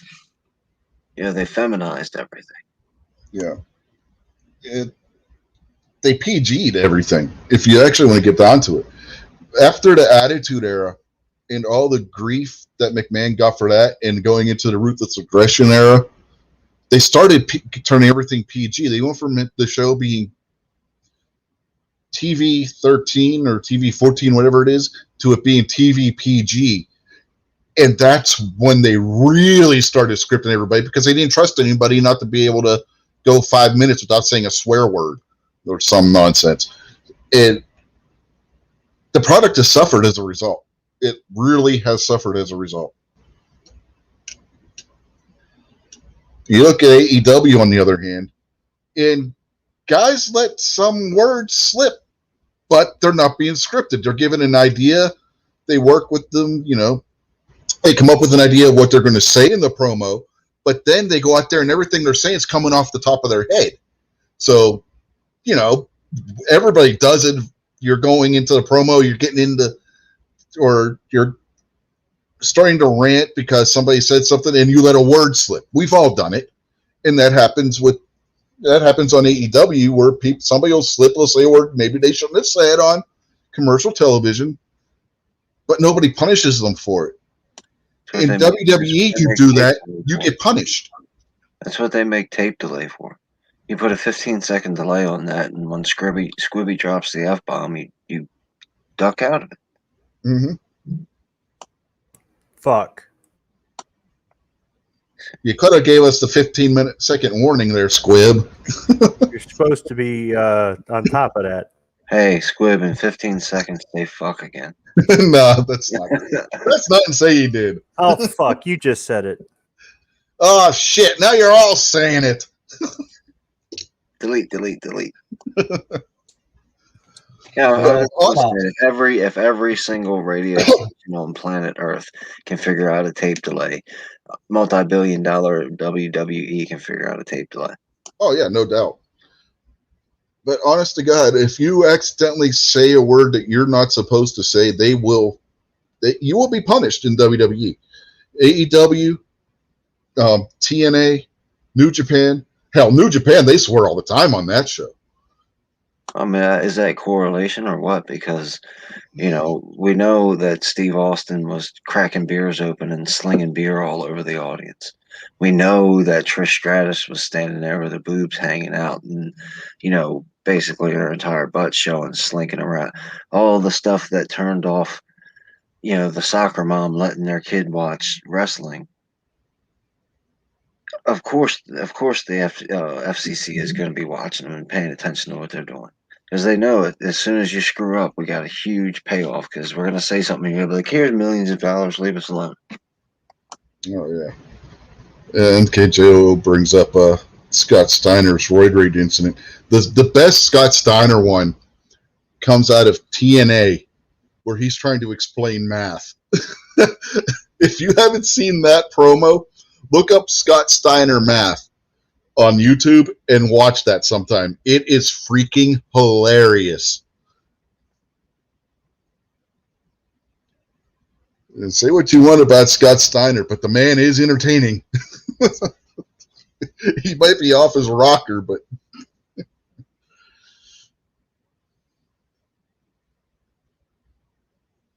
let's see. We've been joined out there by Mr. Gizzard Gary. So good evening, Gary. Yeah, I don't know. MK Joe just threw a link out there. I don't know if he's linking to the Scott Steiner math incident or the Scott Steiner Roid Rage incident. But if we want to go bad things that happened, we can go to TNA when Jeff Hardy showed up stoned out of his goddamn mind for a live television match with Sting. And Sting wins the match, and the fans are yelling, "This is bullshit." And Sting looks at him and says, "Yeah, you're right. This is bullshit." Sting was pissed. I mean, you could tell Hardy was stoned out of his goddamn mind by the time, as soon as he walked out from the back. He clearly had no business in a wrestling ring that night, and they sent him out there to do the match anyway. Yeah, I think he done that a few times, didn't he? Oh yeah, there were a couple times where Jeff Hardy showed up fucked up to a match. I imagine that's been since day one. Because you listen back to some of the older wrestlers that you watch them on YouTube talking about their old days back at the bar, and they're all a handful of pain pills and every bottle of alcohol in the bar, drunk, fighting and chasing girls. I imagine that wrestlers are just like any other high-paid entertainer and famous star. If that's what that would always be after the matches. They didn't show up to the match in that condition. I bet you. Because if you did, he showed up drunk or high. Somebody may have, but somebody did not show up to the ring in the condition Jeff Hardy was in. Well, he was the first, but he was the first one that took it that far. He probably won't be the last because, when you live that type of lifestyle, where nobody's going to tell you no, you can do whatever you want whenever you want. Eventually, it's going to spoil over, and he just happens to be the worst example so far. Yeah. Arn Anderson discussed that on his podcast, and he said nobody showed up to the ring drunk or high. That always happened after the match, because if you showed up to the ring in that condition, you're putting your life and the guy that you're in that ring's with life in danger. Nobody was. He flat out said nobody was that goddamn stupid as Jeff Hardy was when he showed up in that condition for that match with Sting. That specific condition. Hey, Squib. Hey, Squib, feel safe tonight at work because nobody on the factory floor is high or drunk tonight in any way. Oh, that's good to know. Thank you for reassuring me. Yeah, it's this happened. Arn Anderson's covering tracks for his profession. And if you listen to Art's podcast, he's pretty open about things that happened. I know, but to say he's talking he's talking about one guy being specifically to I a know what he level was saying. 10 high when Yeah, everybody. I know. That's what I'm saying. That's what I'm saying. Nobody showed up to the ring in that condition. You would have guys, they may have smoked a joint before the match. They were still able to go out there and function. Jeff Hardy was not able to function in that match. Nancy Pelosi shows up like that every day. Yeah, well, Nancy Pelosi's not doing flips off the top rope either. No, she's just making all the rules and laws that relegate your life and your family. Yeah. Not that they show on the news anyway. Yeah, she's not taking her own life into her own hands. She's just fucking with everybody else's. Yeah, exactly.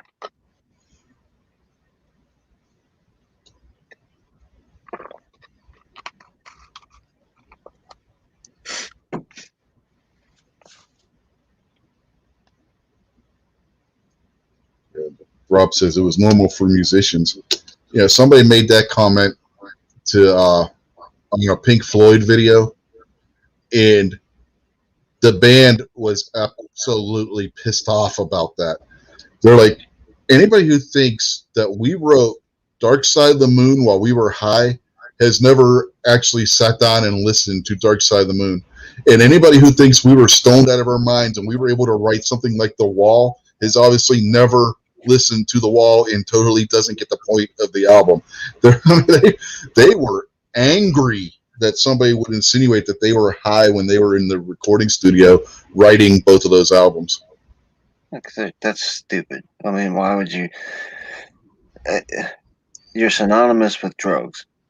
Except they're not. That's the people's impression. Except, yeah, everybody on planet Earth's impression is that when you say Pink Floyd, the first thing everybody thinks is drugs. Yeah, and that's one of the things everybody but David Gilmour and Roger Waters, apparently. Yeah, I mean, if you listen to them, they're like they were mad. They were legitimately angry about this. They're pretentious assholes. That's why. Come on, man. No, whether they were high or not, it doesn't matter. Record, Good, Bob. just for the record, I may or may not have been stoned when I watched the movie The Wall. See, just saying. Mm-hmm. Well, the movie is just batshit insane. It's like, in the hell is this?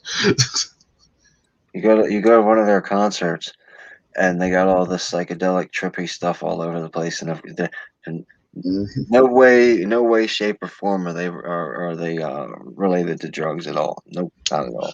No way. I'm offended by that, you idiot. Roger Waters and David Gilmour. I think David Gilmour is a little bit more of a sensible person. Roger Waters just said some off the wall stuff and turned out to be correct. Yeah, you think? Stuff. And but as far as the way he acted with just the band thing, I got to take it David Gilmour's side, But how many songs can you write about your dad, and expect everybody's anyway? But yeah, they gotta know. Yeah.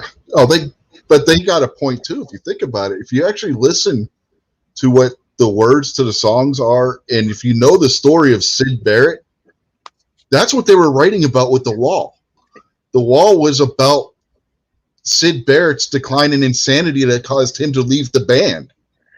Yeah, I know. I mean, I get them specifically, but everything about the band makes you think drugs. Every single thing. You listen to the music, you think about drugs. You look at the artwork, you think about drugs. You go to a concert, you think about drugs.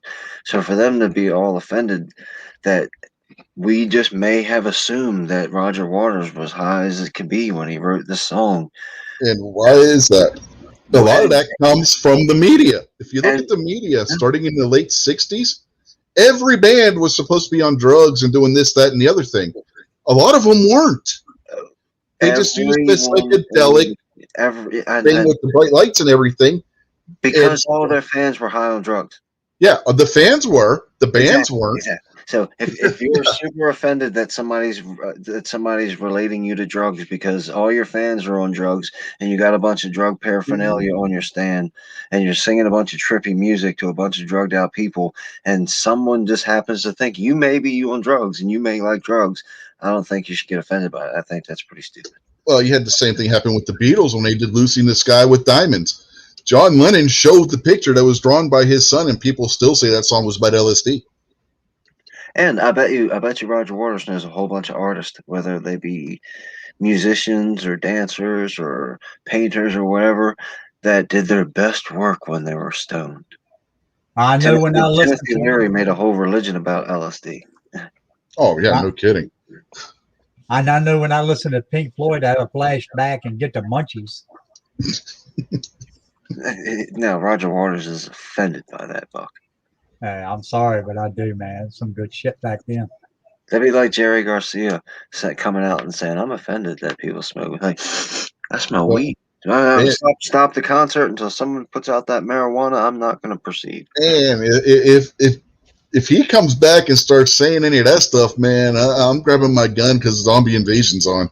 Yeah, sure. I'd hate to have to shoot zombie Jerry though. That'd be weird, man. No, Patriot, the band didn't say they never touched it. They said they never did it while they were in the studio recording it. People were saying that they were high when they were writing and recording it is what they took offense to. And when they say they weren't high, does that mean that they weren't tripping or on pills or mescaline? Yeah, they said they weren't. They joint on the way to the studio. No, they were. They said they were stone sober in the studio when they were writing and recording those albums. Okay, cool, great, good for them.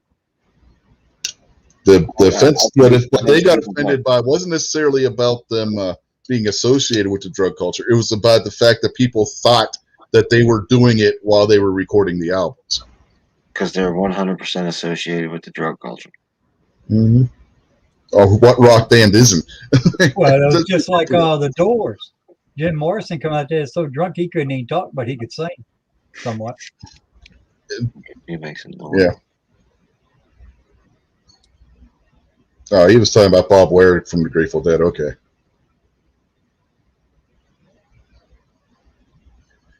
Okay, yeah. In that case, yeah. The Grateful Dead, he says the Grateful Dead's a little bit different than Pink Floyd.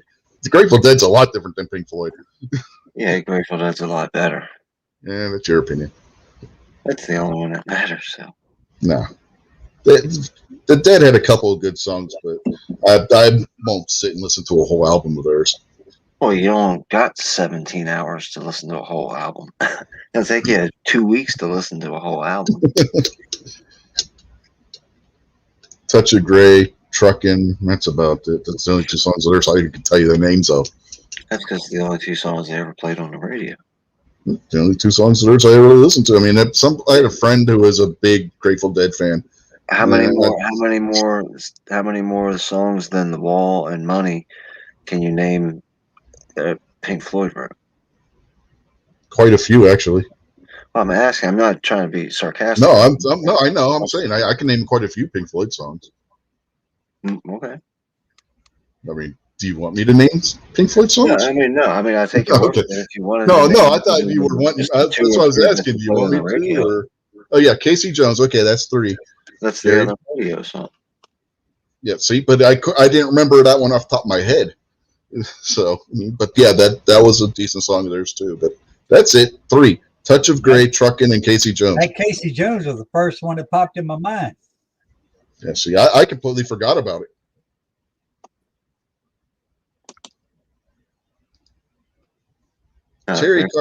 Cherry Garcia is communist, New York Outcast.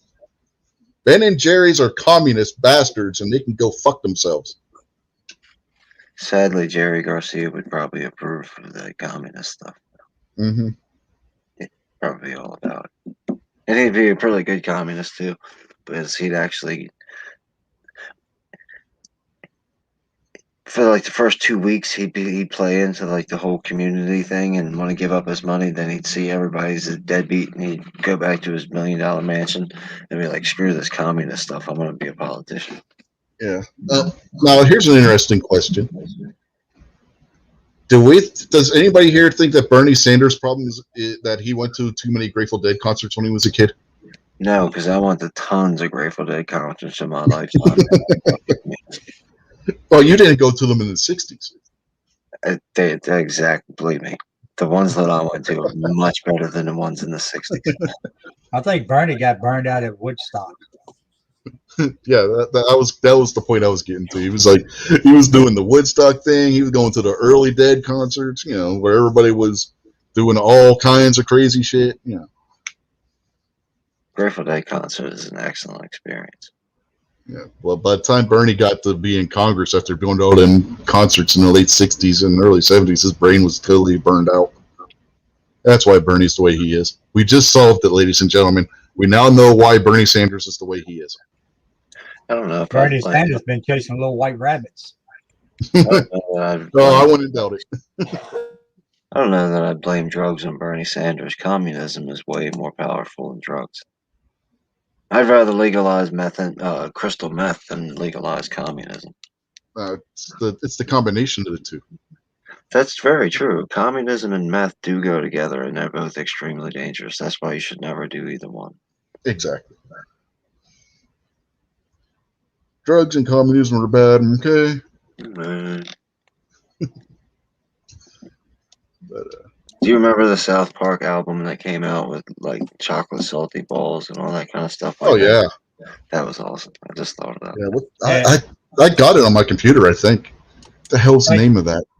Yeah, thanks, Gary. I'm gonna have that song stuck in my head all night. Well, Rob's already out there singing it.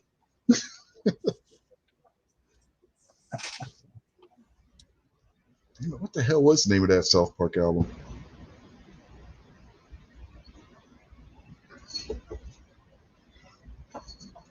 That's not the one with Blame Canada on it, is it? That was the soundtrack to the movie. Okay. No, this is the one, Chef Aid. It was Chef Aid. Because they did an episode of South Park with it too. They were raising money for Chef. And they had Ozzy was on that album and a bunch of other people. Yeah, that was good stuff, man. That was a funny ass episode too. Man, we've gone down some rabbit holes tonight. we touched on wrestling a little bit. The Derek Chauvin trial, Chef Aid, Grateful Dead, Pink Floyd, the whole late 60s in general, as far as music's concerned. Anything else we've touched on so far? Oh, Romanian AKs. And that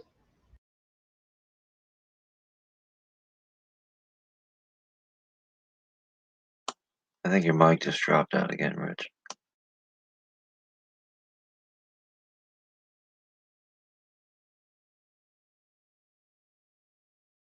Yeah, that's why I don't like using my webcam mic, because that's the problem it has with that, is every so often the mic just drops for I don't know what reason. I haven't heard that noise. Ever since you've been using the mic you're on now, I haven't heard that noise. Yeah, but when he talks, sometimes it does get real loud and then goes back down on my side. Does it? Yeah. See, or is it just me getting louder? I don't know. Rich going through one of his fits. Probably. Yeah. Yeah, my voice did get a little bit louder there, so that might have just been that. Screw Islam. We forgot to say that. Yeah, screw Islam too. Goddamn bastards. Your false prophet was a pedophile. Fuck you, YouTube. I said it. What are you going to do about it? All right. Speaking of that, hey, I got a question for y'all. That 300 blackout that I built, I'm having feeding issues. And I was looking at some videos on YouTube. One of them says it's a feed tubes. I mean, the feed ramps. And one says it's I'm using the 5.56 magazines. Yeah, I think that's about the only. And one of them was the ammo, which I got some new ammo. I haven't tried it out yet. So, what would y'all think it would be? Well, I'll go first because I'm the least experienced, so I'll be quick and Rich and Squib can tell you what the deal is. Are you using plastic mags or metal mags? To be honest with you, I tried them both. I took one of each with me. Okay, my answer would have been don't use plastic mags, and that's all I can help you with there. So I'll be quiet. I figured that too. That's why I took two of them with me, one of each. Yeah, depending on your rifle, you may have trouble with 5.56 mags. They're supposed to be compatible, but supposed to and are two different things. There are magazines. I think Magpul makes some of them, which are actually labeled specifically for 300 blackout. So before you go trying to make any changes to the internals, you might just want to pick up one of those and see if that works. If that feeds properly, it's going to be, you got one of those ones there, the 5.56 mags are going to be problematic. Well, on that note, what I'm going to do is take one of these plastic mags, because they showed us what to do on the YouTube thing. Is it a little groove down in there? I got to file some of that down just a little bit. Because what they're doing, they're getting in there and then they're starting to push like inward, because there's a little notch down the side of it. That's supposed to hold the bullet on the 223s. So I got to file that out so they straighten back out.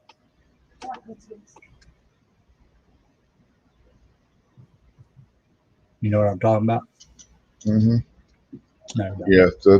Yeah. I mean, you could try that. And like I said, if that doesn't work, try one of the Magpul or one of the other brands that has the magazines that are specifically for 300 blackout.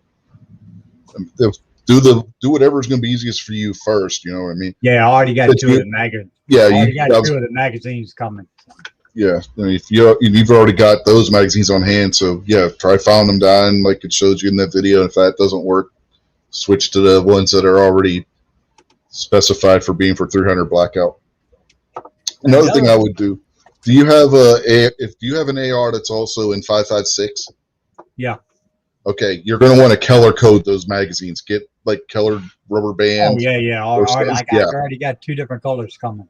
Okay. All my AR magazines are black, so I got the black dark earth coming cool. Okay, so you're gonna do FDE just for the 300 blackout, and then black for the Okay.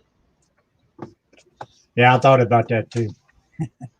Yeah, you don't want to accidentally put the 300 blackout magazine into your 5.56 rifle. That don't end well.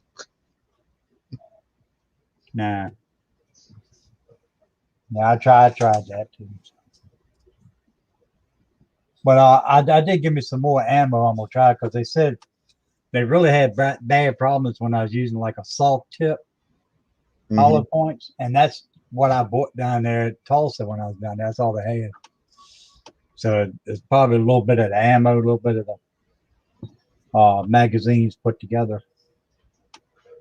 Yeah, try different ammo and different magazines to see what combinations work and don't work.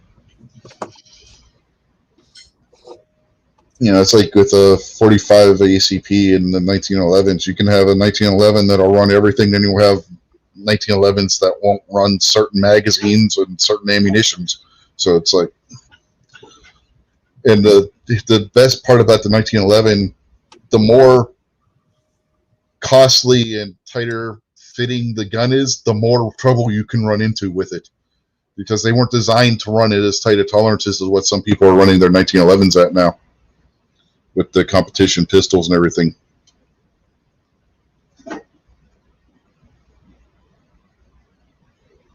You got a 300 blackout, don't you, Scooby? Yep. Oh, you want me to talk about it? I didn't. You answered my question. If you want to talk to Buck, that's up to you, man. Yeah, Kingpin tonight's just asking us these simple answer questions and then leaves us thinking, does he want more? Or I'm simple and direct, man. I come right to the dinner table and grab what I want. So out of the mags that we've tried in it, the Magpul 300 mags worked the best. with the most variety of ammunition. And we've just decided that we're just going to run those in the gun. However, I did buy another mag that was marked 300 blackout. I don't think there's any changes to the follower or to the spring. It's simply marked 300 blackout. And I think that's so that you don't load your 300 into your 5.56 if you bring both guns to the range, because I've seen what that will do to an upper receiver. As far as I know, Magpul's the only one making one specific for that. All of them, in theory, are supposed to work. I'm not saying we had catastrophic failures, but they just didn't feed as smooth. And we had one time where we went to the range, and I brought all of my mags, and the 300 is my younger son's rifle. And we had ammo, and we had mags, but we didn't have his Magpul mags. So we were trying out all kinds of different things that day too, and I can't remember which one out of them worked the best, but we just kept using that one over and over again. And after that, I went and bought a specific Magpul 300 blackout mag, and I keep it in my truck just in case we show up at the range again and I go, crap, I left his mags at home. So one spare mag is only what, $15? So how much? What happens if you put the wrong mag? What happens if you put the wrong mag in the wrong gun? Okay, so if you've got a 300 blackout mag, or you've just got any Stanek type mag or whatnot, and you've got 300 blackout in there, and you load it in a 5.56 AR-15, it will chamber.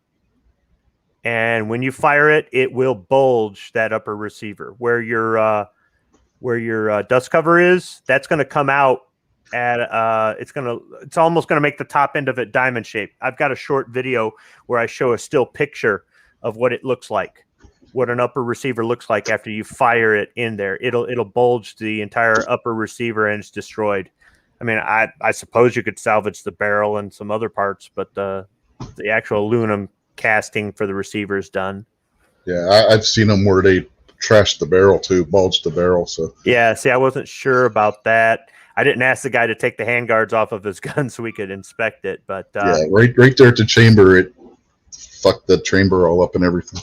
I don't know. After something like that, I probably wouldn't want to trust any of it. So if you were to bring your 5.56 AR and your 300 blackout AR to the range, or say like us, everybody in the family is taking a 5.56 except my younger son, he's going to have the 300 blackout, then we either need to keep his stuff separate or have the mags color coded or marked. And I do have different colored magazines too, so it wouldn't be any trouble. Or you could even do something as simple as just take some colored electrical tape and wrap it around the mag, or take some spray paint to the base plate so you know which ones.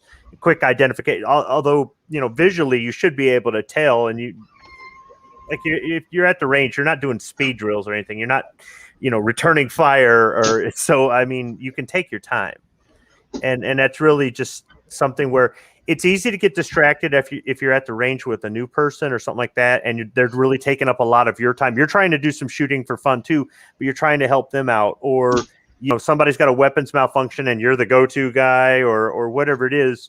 And I found that on range days where I'm with other people, it's better for me just not even bother to try to shoot my gun at all. Just focus on them, because that's where you're going to make a mistake, where you go, here, you're in a hurry and you hand somebody the wrong mag. You know what I mean? Yeah. Okay. Real quick, I got to show you guys. Let me see. Turn my camera on. You see what's going on over there? Got our girl cat on top of that box. Her kitten is trapped inside that box. She is trying to get the box open by sitting on the box. Yeah, cats are stupid. Yeah. Good Lord. Okay, but that makes sense. I'm glad you guys explained that, because the way it originally sounded when you kept saying it is just inserting the magazine would screw the gun up.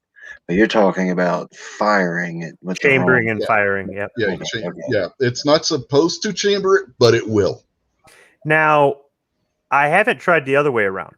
I haven't tried the Magpul 300 blackout mags with 5.56 loads just to see if they would create a feeding issue. Would a slightly contoured, differently follower, and would a slightly stronger spring create an issue in a gun that's prone to jamming anyhow? Maybe, but I just for what they cost. My advice to somebody is just get those and you're good to go. But if you want to mark your mags, or you want to buy some that are marked, or you find a 5.56 mag, some sort of Stanig type mag that works, hey man, go with it. My recommendation for you, Buck, is if you got 300 blackout mags on the way, don't grind anything until you try those mags. And if those mags work fine, then take the other mags you were thinking about grinding on and put them away. Like, put them back where they belong. Well, Yeah, I probably I have, like I say, I haven't shot this new ammo. I might take it out there tomorrow just see if that works better than what it was. If not, if it does, I'll just blame the ammo. Yeah. Now, are those mags that you were going to modify? Are those the FDE2 or are those black? No, they're black. Okay, yeah. Just leave those alone. Just don't even mess with those at that point, and just go with. If Squib says the Magpul mags work, go with the Magpul mags. Yeah. And you know you got something that's going to work. Yeah, like I said, I got a couple of them coming in dark green, flat dark red. And then I'm going to take a Sharpie right on the bottom of it, 300. Right squib on the bottom, so if anything goes wrong, you remember who to blame. Yeah. Exactly. Yeah. These damn things don't work. Squib. So here's the thing. Let's say the Magpul mags were like $50 or $75 a whack, and you could simply file or bend or do something like that. At that point, I would say, hey, why not? When you can buy mags for like $10 and $15 still, I mean, I think an expensive 30 round AR mag is $20. I mean, they're still fairly, but yeah, I keep going back to the fact that they made it affordable. They didn't go, well, let's just jack this one up because we know people want it. So I give kudos to Magpul for that. Yeah, you're not spending $100 a magazine like Snob did for his Smith & Wesson. I got a couple of 5-round magazines around here too, I think. Wait a second. Maybe I'll try them. Did I miss out on an inside joke, or did Snob really spend $100 on one magazine? Yes, he spent $100 for Yeah. for magazine. I have magazines that cost $100 per magazine here at the house, Kingpin, for my Vepr 12 shotgun. Yeah, that gun he bought down in Tulsa. He had to buy one for that. Yeah, but Snob buys a lot of different guns. Did he buy some like Billy the Kid gun that's super rare and cool, or did he buy some 3 million made yesterday factory gun? He bought the 1980 Smith & Wesson FBI 10mm gun.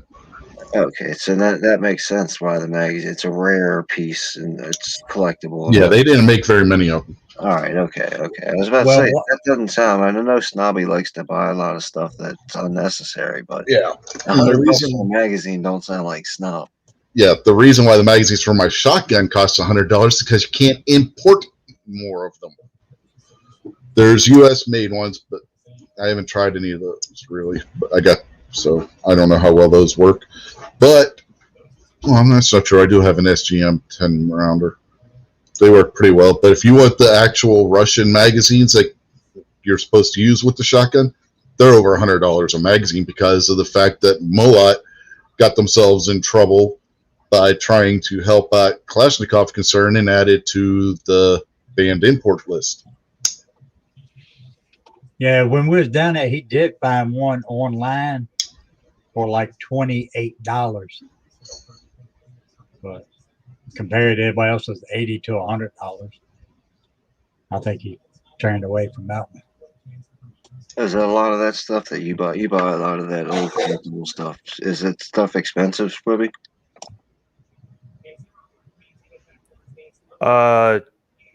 What you mean, like just the milsurp, or? I guess so. I mean, I know you like the guns you collect are specific collection type of guns.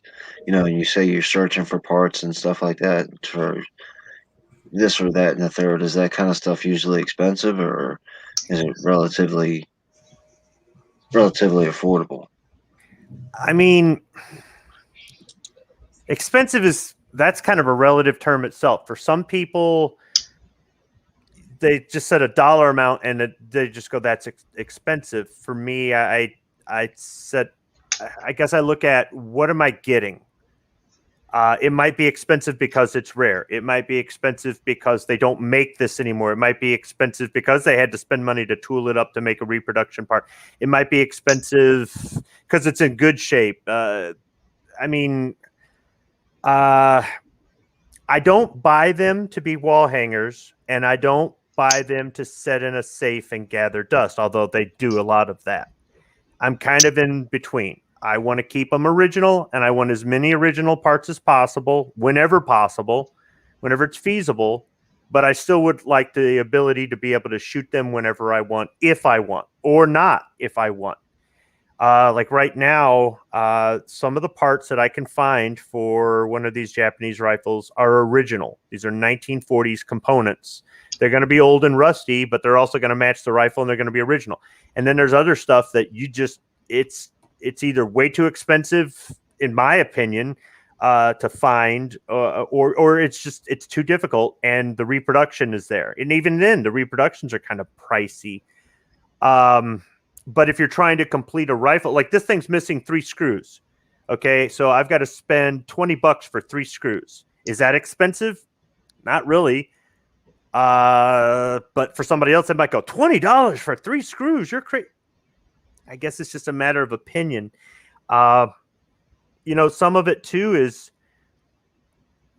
doing the research and trying to find matching stuff. Like I've got 2 different Arasakas from 2 different time frames from 2 different arsenals in Japan. One might be more likely to have one style sling on it, and one has the other style sling. Now I'm trying to find those. I'd like to find some photographs or something that to show me an example, a black and white photo from the 40s showing one of these with this sling on it, so I know that it's period accurate. And I may end up spending money to go buy a book, because you can go online and look at pictures all you want. But if you buy yourself a $200 book, it'll have pictures in there like crazy.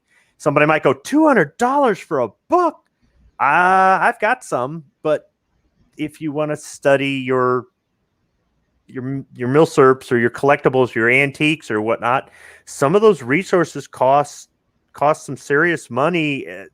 From that standpoint, we can find gun books for $30, you might look at another one going, what is so special about that? It's got information that $30 book doesn't have in it. So, I mean, does that roundabout answer the question? Or yeah, anybody who thinks that $20 for 3 Arasaka screws is expensive doesn't understand that if you want that rifle to be right, you just don't go to your local Ace Hardware and buy a box of screws and put them in it. Well, yes, that Rich's answer and Squib's answer goes together, and that does answer my question, because what I was I guess I could have worded it better, but as far as the markets go, is how I should have phrased whether it's expensive or not.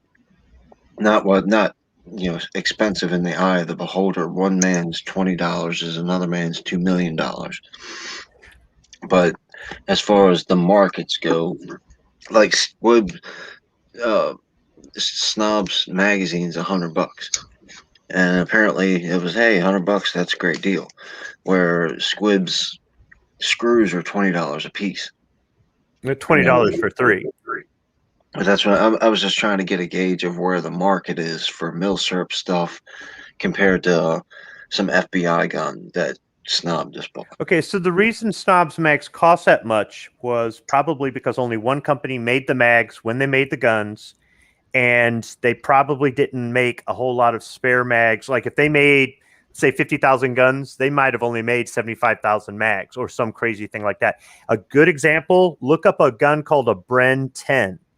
Mm-hmm. The mags are expensive. Yeah, you're looking. They literally made like one mag per gun.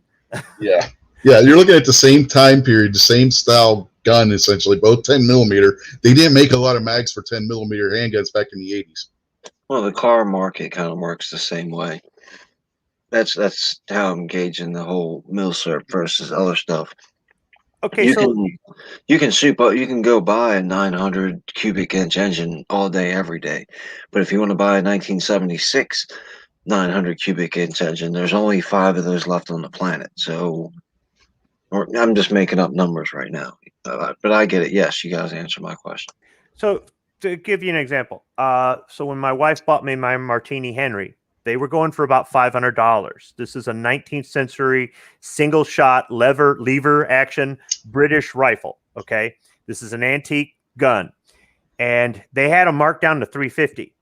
So she got me one for my birthday, and I knew what the gun was, but I didn't know a lot of information about it. I really wanted like a Mark 1 or a Mark 2. This is a Mark 4. It works the same. I'm happy I have it. It's a great gift.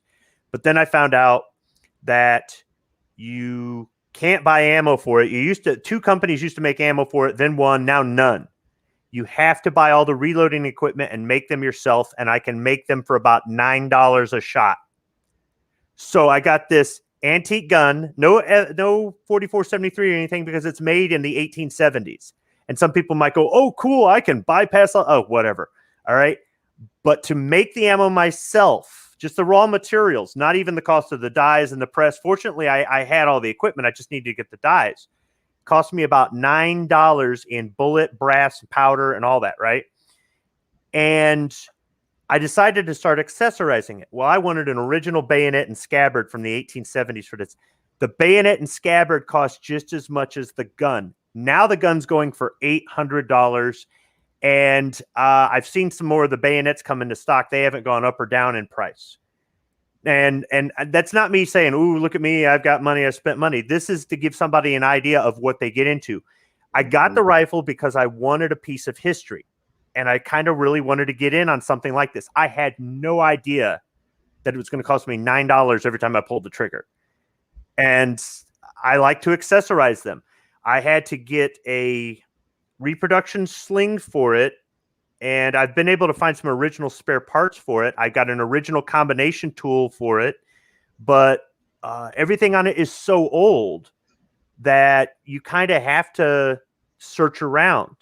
And I think some people have done that before. They've bought some of these guns not realizing the ammo's hard to get, or it's expensive, or mags are expensive, or they don't sell the anti-aircraft sights for it anymore. Well, that's one of the first things that I noticed, not with the AR, because I got a friend who supplied me with a ton of AR mags. So, but like when I went to my first gun show to shop for guns and check around, I went to gun shows before and it was just walking around staring at, hey, look, that's cool. But when I went as an actual 2A consumer, and I realized, like, this is a whole grift here. This guy's got 500 different holsters for every different gun on the planet. And then this guy over here has got 10,000 magazines, and all these magazines cost like $50 a piece. What's the deal here? I just want one magazine and it's $35. So that was one of the things that was really shocking to me when I first started getting into it, is how ridiculous the mag issue is with guns across the board. Now, listening to you guys and hearing like the Bren 10 and all these other kinds of stuff that you're talking about, and $100 magazines, it's amazing to me, man. And see, the more you get into some of the stuff, the more you start to understand. So when you're at the show, like Arasakas, I know some things about them, but this is the first time I've had one, and I don't know as much as maybe I should have known. But I knew that they sell them they made them in 6.5 and 7.7. 7.7 is the same as 303 British. I already reload 303 British. So it makes more sense economically for me to get a 7.7 rifle, because I'm most of the way there as far as being able to make up my own ammunition for this. However, I almost bought a 6.5 today. If the guy had come down $200 more, I would have had two different caliber rifles. It turns out that's not the case. But if I had done that, then I would be buying different brass. I would be buying dies. And it'd probably be $50, $100 for a set of dies, especially in today's climate, assuming I could find them, stuff like that. So, and then 6.5 bullets. It's probably not going to use the same stuff as the Carcano. It's definitely not 6.5 Creedmoor. It doesn't work like that. So there's an added expense. And sometimes when you're just looking for something that has a cool factor and you're not really into studying the history, or you do your own reloading or something, you don't think about those sorts of things. And I'm wondering if some of these things ever get recycled. Like somebody buys it because they think it's cool. Then when they realize what it costs to have, they just turn around and flip it and get something else. Yeah, that's exactly what happens. And to your point, Kingpin, about the magazines, I mean, a lot of people get into these guns. They buy a gun that's cool, handgun wise, and they don't realize how much the magazines are going to cost them because they're used to seeing Glock mags for like $20 or 1911 magazine for $20 because there's so many different varieties of companies making these on the market. But they get something like what Snob got that the magazine costs $100, and then they have shell shock when they see the sticker price on the magazines because they don't realize nobody makes those magazines anymore. And when they were made, there was only one company making them, and you can't go and buy just a Metgar magazine. Metgar who makes magazines for almost everything, doesn't make magazines for the old Smith & Wesson. So you can't buy new magazines. You have to buy the old surplus magazines and hope that somebody has some available. I just thought it was kind of shocking because coming in as a new handgun owner, I'm thinking I'll go to the gun show and pick up 5 or 6 mags for all my guns, and maybe spend $100. I figured a mag costs $5, $10, something like that, and seeing 45, 65, 35, I was like, what in the world? Yeah, that's a common misconception that new gun owners have. That's actually a real common thing. I've seen people that just bought a gun and then they wanted to buy their first gun, and they want to buy some magazines with it, and they're buying like a SIG, and they're finding out how much the magazines are. $50 like for mine. $45, $50. I got mine for 30 something, but I got them through a law enforcement supply place because of being a veteran. They sell to veterans, so that's how I got mine for only $32. I'm talking about for my P365. And we're going to have to talk later, Rich. Yeah, we got some people that they don't realize how much the magazines actually cost for these things. I mean, even a Glock mag, if you buy a Glock magazine, you're paying $25, $30 for an actual Glock magazine. It's the ones from Pro Mag and the other companies that you're only paying $20 or less for. If you get the actual Glock factory magazine, you're going to pay more for that too.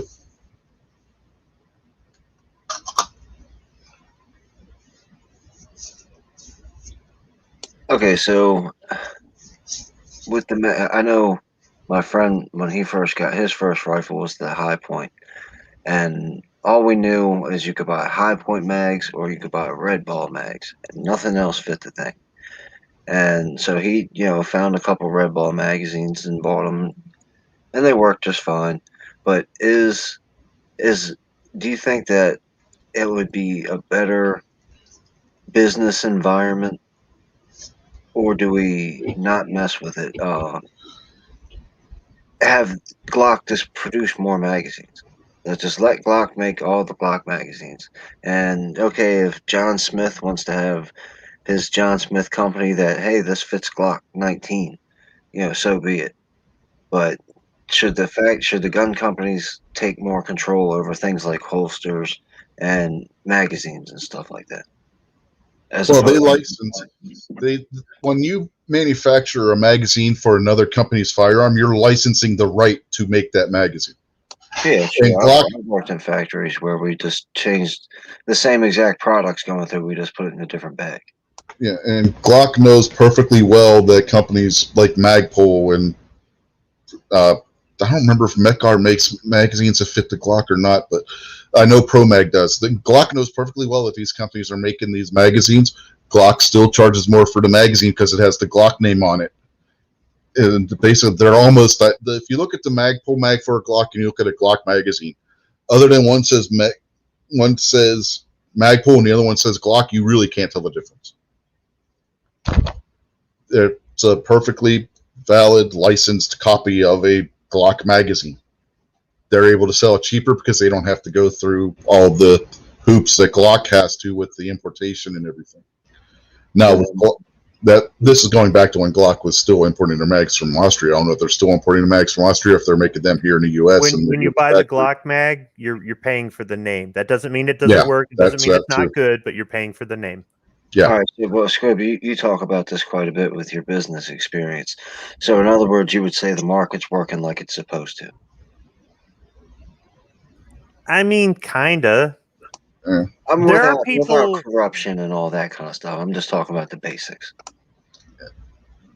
Basics, yes, but there are still people that will try and game the system. It's going to happen no matter what, and that's why you see some of the prices on ammunition when you see it at the gun shop being as high as it is because people are gaming the system. When we were talking about it earlier on Rick's show, because you see the same thing with the video card industry. You got, yes, the prices on video cards are higher than what they should be, but you have people that are gaming that system and making the prices even higher. It's going to happen anytime you have a product shortage. In a capitalist market, the market drives itself. If somebody wants to make a product and they want to charge a lot of money for it because they think it's worth it, or they're trying to recoup their investment in their company back. See, here's the thing.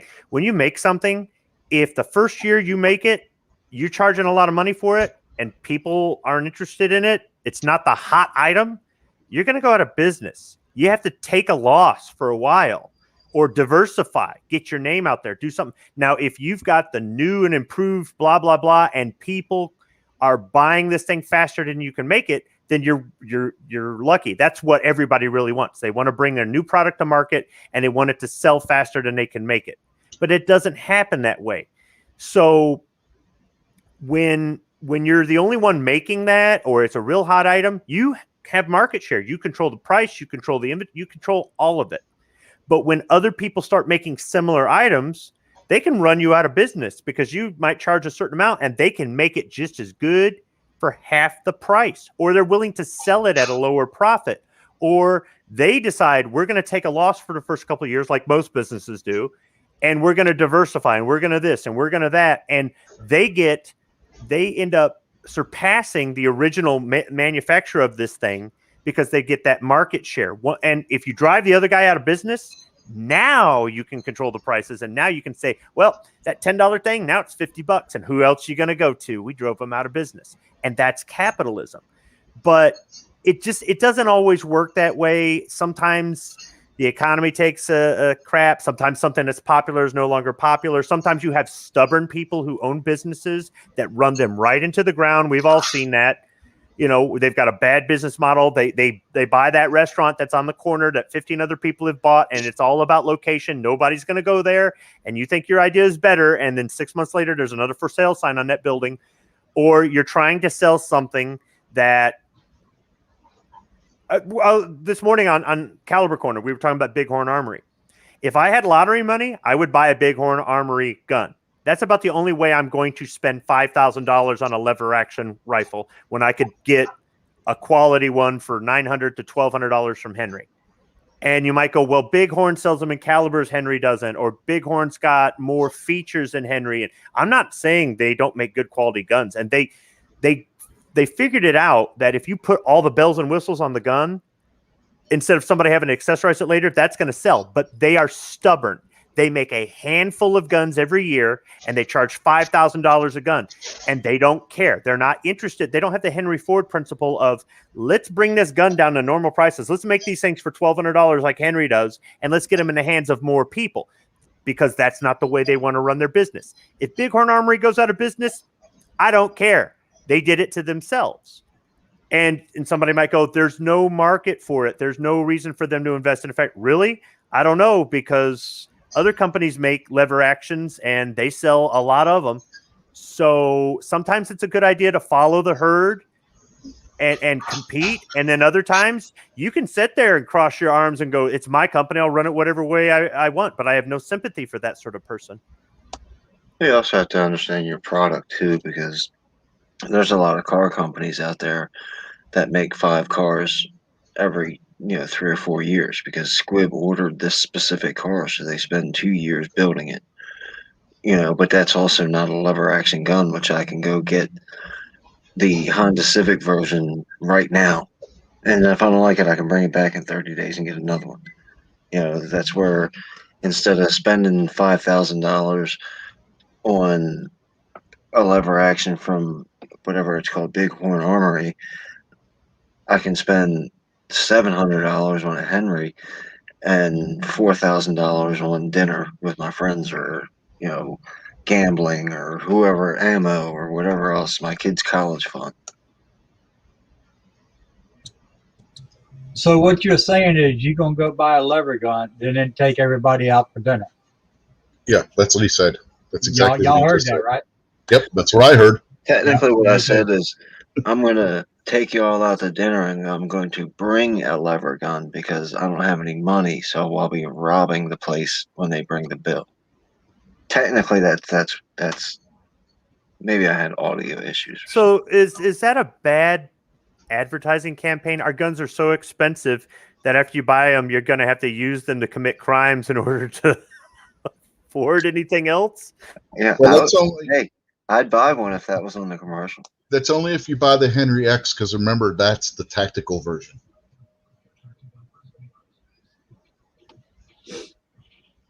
And see, I commend Henry for making that and some of the other. They've expanded their product line every year. Yeah. That more and more and more. They're expanding out so that they're not just filling one or two markets. They're meeting a lot of different demands, a broad spectrum of customers, and that's how you do it. You don't just stick to one thing and one thing only, because you never get anywhere. And if that one thing fails, you have nothing else.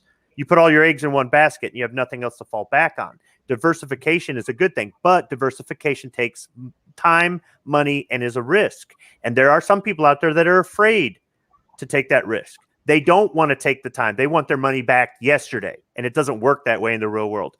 And they don't want to spend the money to begin with. A lot of ways these companies get money is investors. Well, there are some people that don't want to answer to investors. So their company doesn't expand, and they might succeed. They might get passed over, and then they're out of business. And then their mags are $100 each because they went out of business in '85. Hey, Squid, that the guns that Travis showed this morning, that 45-70 and that 30-30, he was asking everybody which one he should buy. Was that Bighorn Armory guns? No, the Bighorn Armory were in 500 line ball and 460 Smith and Wesson. Oh, Cool. okay. Yeah, he was looking at the Henry X, and he was looking at a new Birdie one, Mossberg. He even looked at a Rossi, I think 22 Magnum. If it were me, I'd go with the damn Henry X. I've held those things at the Great American Outdoor Show. They are super nice guns. The action on them is so smooth.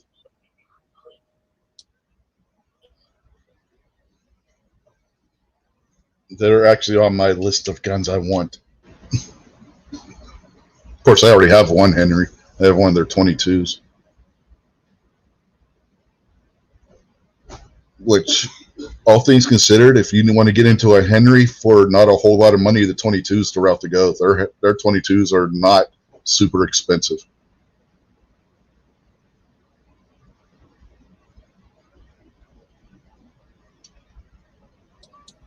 Yeah, my oldest grandson, he wants the Henry Golden Boy.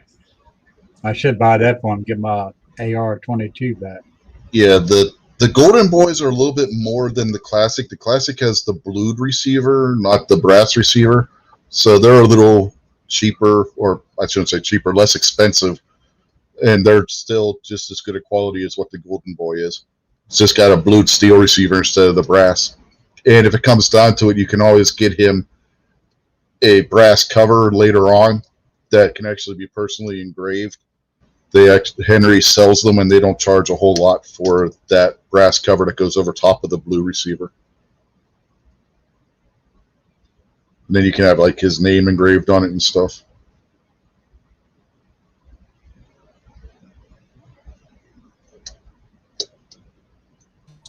Yeah, I've seen them little nameplates on them. I'm gonna Well, have to get them one. yeah, it's not a nameplate. It's actually a cover that goes over the entire receiver. It changes it from looking like the blued receiver to looking like it has the brass receiver, but it's just a thin cover that goes over top of it. All right. I forget how much they were. You can find out real quick. You can look it up on Henry's site. Which caliber are you getting, Buck? Probably a 22. Yeah, if it's going to be the Golden Boy, it's going to be a 22. That's what the Golden Boys only come in 22. Yeah, that's the one I got. Not unless he didn't change his mind here recently, but I don't think so. Yeah, the big boys are the ones that come in pistol calibers. Yeah, the big boy I got's 45, and the golden boy I got's 22 mag. Yeah, I might get that 22 mag, bump him up a little bit.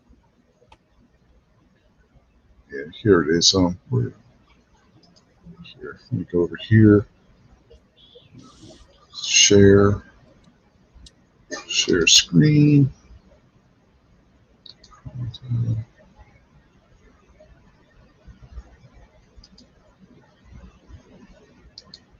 Okay, you guys seeing that? Yeah, I see it. Yeah, that's what I'm talking about. See, it's just a brass cover that goes over. See, it just slides over the standard receiver, and then it's got like scroll work on it, and then it has a spot where you can have whatever you want engraved onto it. So you can like put his name on there, his birth date, or whatever. You know, gift from grandpa to whatever, whatever you want engraved on there. And then the other side just has some scroll work on it. And they do the scroll work. That $150 is for the cover and the engraving. So, so you get like the rifle now and then later get them the cover to put on it. That way you're not having to shell out a whole lot of money at once. Pay like $300, whatever the rifle is, and then later on get the cover for it. And buy one now, and then a few months from now buy the other, and that way at Christmas you could put the cover on and give them the rifle with the custom cover as a Christmas gift. You know what I mean? Yeah, I have to do something like that. I do like that though.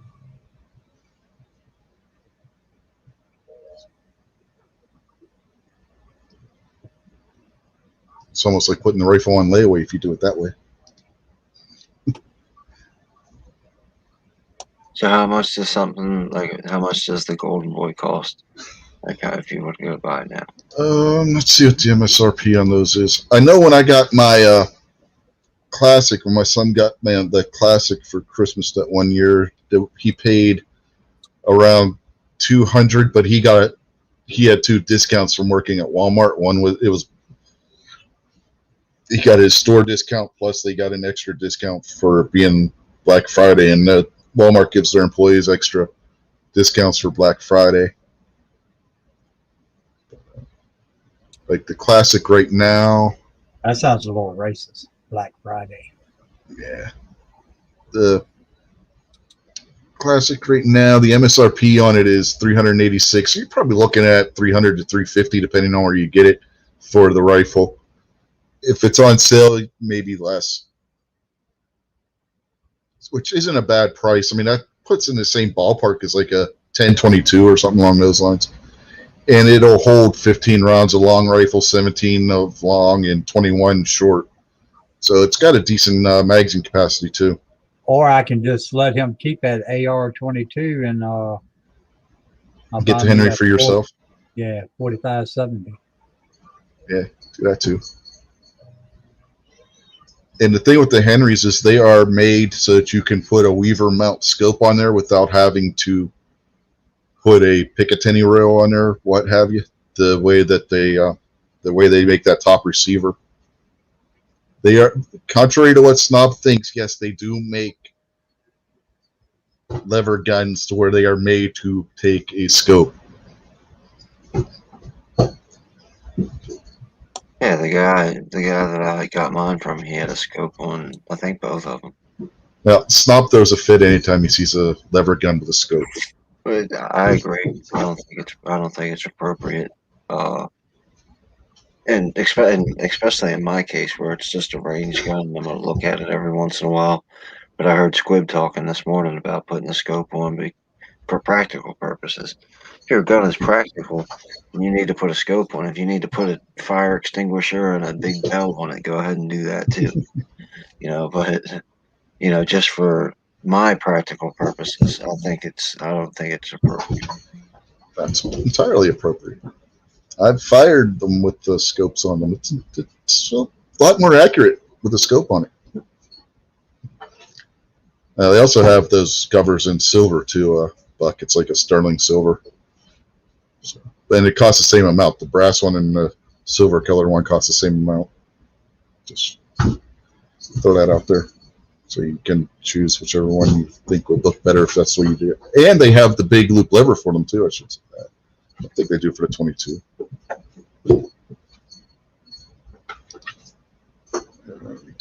Yeah, they do. They have it for the 22. So you can actually get the John Wayne style big loop lever for on it too. Those are $50 for those. So you want to give them a rifle, make it look like it's a John Wayne rifle. I don't even think he knows who John Wayne is. Well, you do. Then you tell them why you put that lever on there, and then gives you then you can sit down and show them the movies where John Wayne used that style rifle. See, it's a bonding exercise. Hey, he bonded real good. My AR 22. Tell him you're going to watch a John Wick movie, and then when he sits down, be like, "This is John Wick 60 years ago."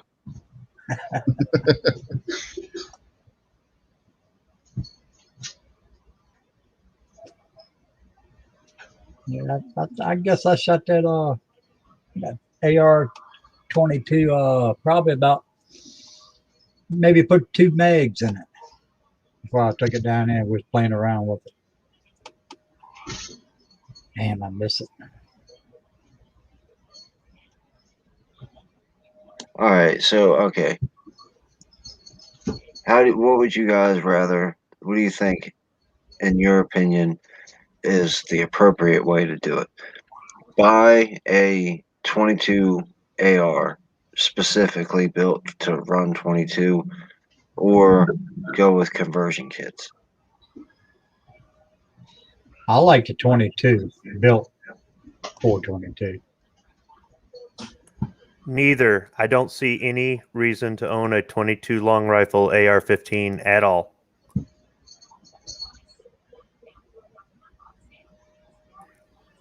Yeah, I really don't have any opinion on it, to be perfectly honest with you. I've never really given it any consideration. I will say this: Defense Dad is the only person that's ever given me a reason, and it's about noise. If you have somebody who's noise sensitive, a 22 long rifle is going to take the noise level down some. But as far as the weight, the recoil, the manual of arms, the etc. 5.56 AR has no kick. It doesn't weigh a lot. Anybody can use it. Now, some people will say, well, 22 long rifle's cheaper. Is it? Because not no more. That's a matter of perspective. Yeah. 22's gone through the roof a couple times. It's been on obtainium a few times. And you can't, I shouldn't say can't. Reloading 22 long rifle is impractical. And somebody might go, well, I don't reload. Okay, well, I guess if you don't reload and you buy all your 22 when it's available and really cheap, and you hold on to it for the years and years and years, in between shortages and price gouging and everything else, then sure. And so I'm not telling you twisting somebody's arm and saying you got to get into reloading, you got to this, you got to that. But depending on your perspective, it's the same thing with conversion kits for handguns. I've seen a conversion kit to make a Glock into a 22 long rifle cost as much as, get this, a 22 long rifle Glock. Why wouldn't I just buy 2 guns? Why would I buy one gun and put a conversion kit on there? Unless I suppose you live somewhere where you can't have that gun or some other thing. But it's at the end of the day, it's your money. Spend it the way you want. Just because it doesn't work for me or I don't see a practical reason for it doesn't mean I don't think it should exist. I just don't see a reason for it. But you don't think you don't even think for just because I agree with defense that I remember when you guys because my Ruger AR is extremely loud. And no matter what you put through it, it's a huge boom every time you pull the trigger. So I get the sound thing, but for you, you wouldn't even be interested in the 22 just as a paper puncher, just to take to the right, throw in the range Yeah, bag. it's called a 1022. So why? 1022 is already there, does the job, and then some. So why? Yeah, I'm not disagreeing with you. I think the tube fed type of I prefer tube fed 22. I'm not opposed to magazine fed to like the 1020. I just don't like that barrel magazine. Uh, I think the AR 22 is neat just because I think the AR is neat. But I kind of agree. I don't really think an AR 22 is very practical for anything at all. Now, Yeah. as far as the noise or the fireball or whatever, I suppose if you've got certain setups, but typically the only time an AR-15 and 5.56 is loud to me is if I'm next to the compensator. If I'm actually at a shooting station and I'm a little bit more forward and they're a little bit more back and I've got the blast from the compensator, the muzzle brake coming sideways at me. Otherwise, I've never thought of it as a loud rifle with a big flash or anything, but I guess that's perspective. Now, Patriot asked an interesting question, and see what everybody here thinks on this one. He wants to know, can you make an AR pistol with a 22 without the buffer tube? In theory, yeah, you could, because it would just be a direct blowback gun, because that's what most 22 pistols are anyway. So what do you think about that one, Squib? Because he's saying then they can make like a Han Solo style pistol out of it. I mean, I guess I just, he's going for aesthetic looks on this one. I could understand somebody saying, well, I want them to learn the manual of arms on an AR-15 on the 22 long rifle version before they move up to 5.56. And I just, I don't know. Once again, I just defer back to the 1022 or the Marlin 60 or something like that. I look at the AR-15 as about the easiest gun that pretty much anybody can use. A 5-year-old could use it. A 95-year-old could use it. I guess I just look at it differently. I look at it the exact same way. I mean, I agree 1,000%. I think putting an AR, because I've seen it. It happened with me pretty much, like the depths of getting into firearms as opposed, just having one here and there.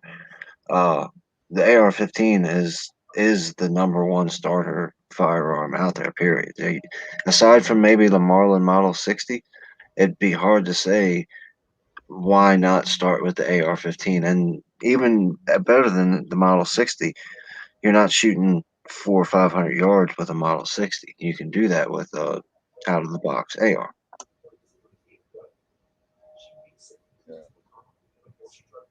If you want a Han Solo style pistol, you probably could.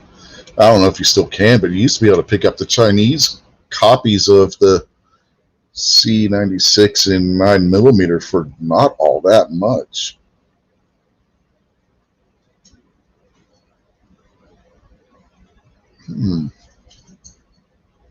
I haven't seen one in a while, but has anybody seen those, the Chinese versions of the C96 lately? You know what prices those are going for? I don't even know what you're talking about. The broom-handled Mauser, Kingpin, the gun that Han Solo used in Star Wars. He had a black leather jacket and a white T-shirt on, or a white button-up shirt. I know that. Yeah. Oh, the disappointment intensifies. And he always walked around with some big, tall, hairy guy. So could you have a 22 long rifle bullpup? Yeah. There was the remember Red Jacket Firearms, and the company replaced them. That was run by the guy that was the teacher on this in the work for the company that was when they had the show on Discovery Channel. They made one. They made a bullpup kit for the 1022. Right. Where you, yeah.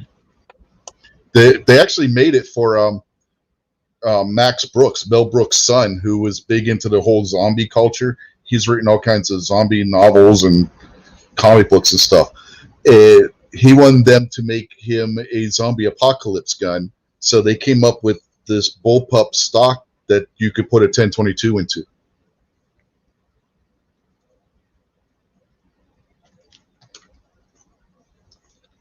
And since then, I think some other companies have come up with the idea as well, their own versions of it. I think Magpul was going to do one, but I don't know if they ever did or not. Yeah. Oh, was it Magpul or was it that Archangel thing? Well, the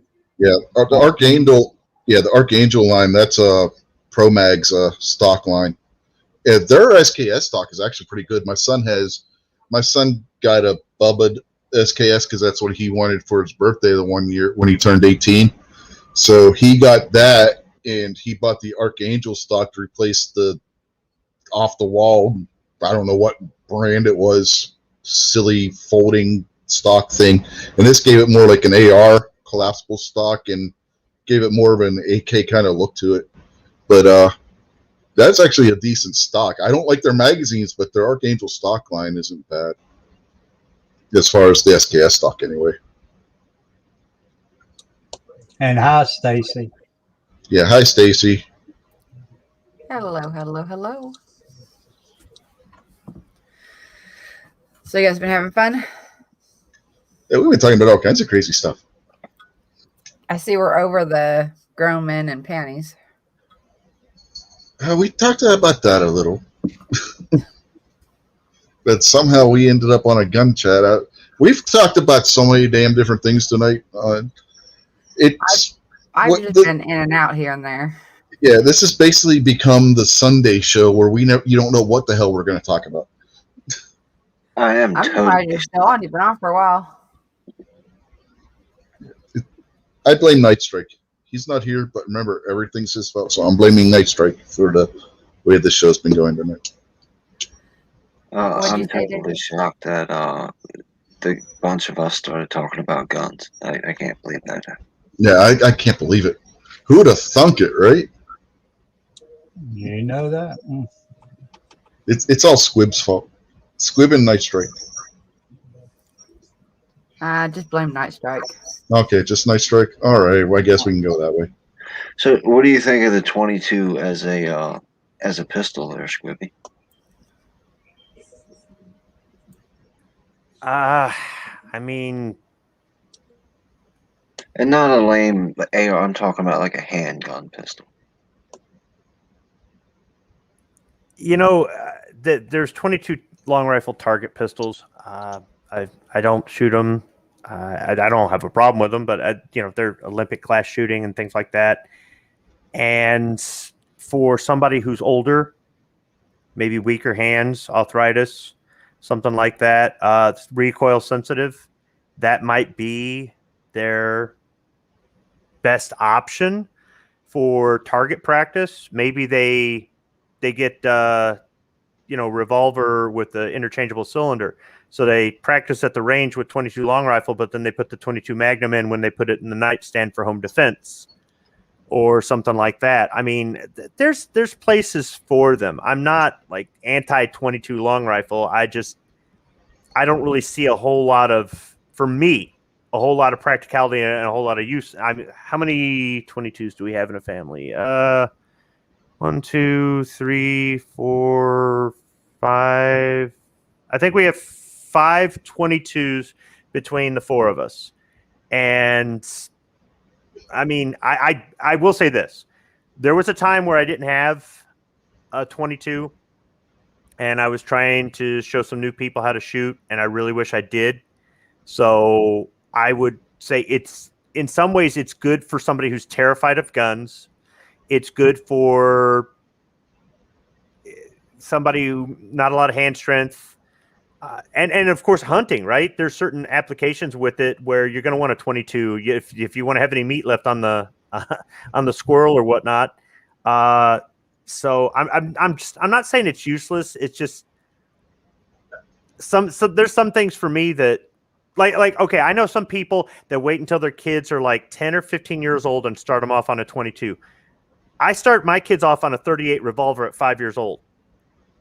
Difference in opinion. You know, I remember we were at the store once, and when my son was 9, this old guy was like, he pointed at this Daisy Red Ryder in a display, and he goes, "I bet you want to have one of those one day." And he looked right at this old guy, looked him right in the eye, and goes, "Why? I've got a real gun at home," and walked away. I was so proud of him, you know. So, but I everybody's different. Some people, it's just. I'm not saying you should hand somebody who's never shot a gun before a Desert Eagle, right? I'm not one of those people, but I just some of that stuff I just don't. I don't know. It's just not as practical. But having at least 122 in your inventory is a good idea. Well, I think the 22 long rifle is an exceptional round for its versatility and all that conversation and stuff. But one of the things that I hear people talk about a lot, and I'm a little bit confused on, because like Squib mentioned, the Desert Eagle. Everybody knows if you shoot a 50 AE, the gun is going to jump all over the place because it is what it is. But 22, 9mm, 38, 357, 45, 40, all the real common pistol calibers, is recoil sensitivity really that big of a deal? And if it is, maybe the lady in the room could enlighten us a little bit, because most of the time we think women have weaker hand strength and all that other kind of stuff. So maybe she can enlighten us. But I've never noticed any massive recoil. And if recoil sensitivity is really a thing, what can we show the newbie that I'm taking to the range with me tomorrow how to prepare for that without just telling them, watch out and hold on to it and freaking them out? Like, is there a way to train people, if it's even a thing?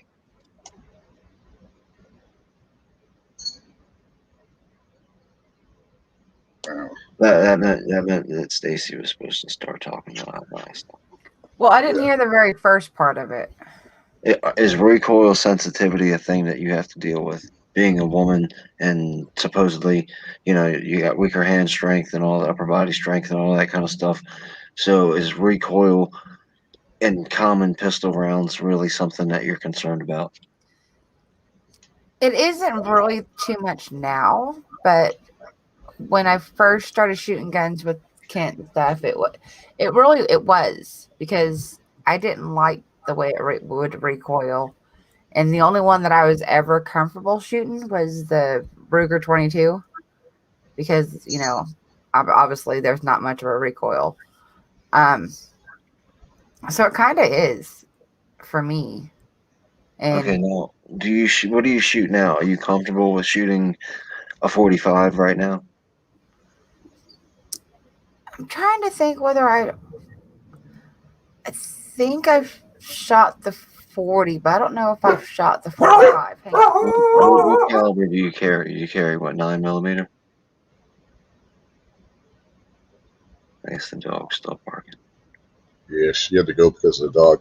I know because of my arm injury, I'm sensitive to the higher calibers. Like, I cannot stand to shoot a 44 Magnum right now because it hurts my elbow so bad to pull the trigger on the guy at the range. He had his Model 29 or 629, excuse me, and that thing was painful for me to shoot.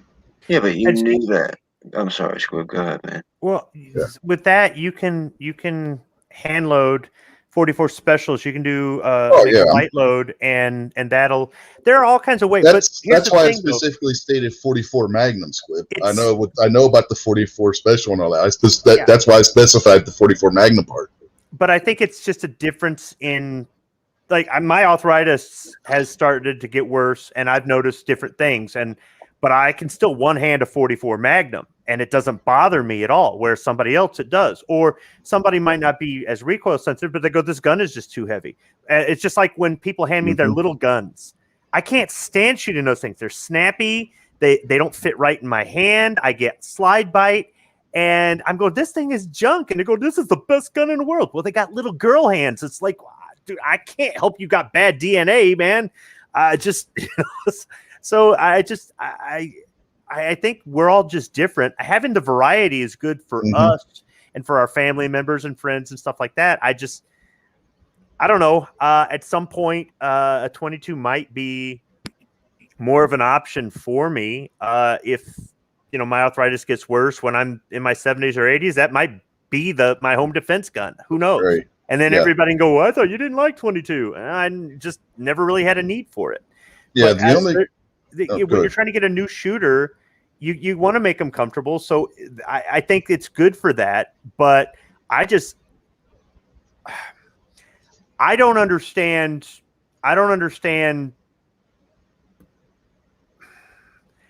For some people, I'm not saying all people, but some people, I just don't understand why 38 special is just so scary, or 5.56 is just so scary. 5.56 in a bolt action kicks. 5.56 in an AR doesn't. 38 special in a snub nose, that's going to snap. 38 special in a full length revolver, I just don't. Especially if you have one of those air weights, the Smith & Wesson air weights. 38 in that kicks almost as much as 357 in that same frame does. People don't realize that. They go out and they buy these cute little pistols that they think aren't going to have a whole lot of recoil. They fire a 38 through a 642 air weight, and they're like, holy hell, this thing recoils a lot. It was like, really? I would have never guessed that. You're firing a gun that weighs 13 ounces. What did you think was going to happen? And when in a revolver, the biggest mitigating factor for recoil is the weight of the gun. Are you back now, Stacy?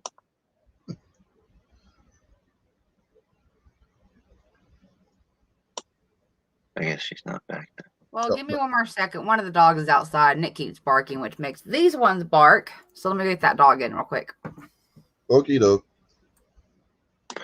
Okay, so going back to my original point, taking out because 44 Magnum is not a common caliber, and I know you and Squib are both going to say yes, it's common caliber. No, come on, it's not. It's not the common. It actually is. You're a gun guy. You're a gun guy, dude. It's been around. You're a gun than all guy. of us combined. Do you think John Q. Public knows anything about 44 Magnum except for Dirty Harry? Of course not. I'm talking about idiot walking down the street, the NPC that thinks every gun's chambered in 9mm. That's what I'm talking about. I mean, ghetto rats think that, but the rest of the public kind of has heard of 44, 357. They might know the difference between 357 SIG and 357 Magnum. Yeah. They might not realize that a 38 special and 357 Magnum are almost the same round or cartridge, I should say. Well, they use the same bullet, right? So they're yeah, okay. Some of the technical stuff, yes, but some of the terminology, no. I bet you John Q. Public has no idea what 300 blackout is. Right, but if you ask John Q. Public if they thought that a 44 Magnum was a powerful round, everybody would be like, "Yeah, that thing probably kicks like crazy." That's what that's why I stopped at 45 because. Most people would probably think, oh, 45, that probably kicks, but I could probably handle that. Anyway, is there a way to help prepare somebody for the recoil of a handgun? A rifle seems pretty basic. You help them hold the gun properly, and you make sure their ears and eyes are covered, protection. But for the handgun, how do you get somebody ready for the gun jumping when they pull the trigger? You show them how to grip it. You show them all the techniques, the breathing and everything else. You demonstrate it in front of them. You explain it. You go over it with the thing unloaded, just some dry fire exercises and whatnot. Then you demonstrate it for them. And you talk to them calmly while you're doing this. And you don't give them the most powerful ammo, if at all possible, for something like that. Like you can get light loads. You could put 44 specials in a 44 Magnum.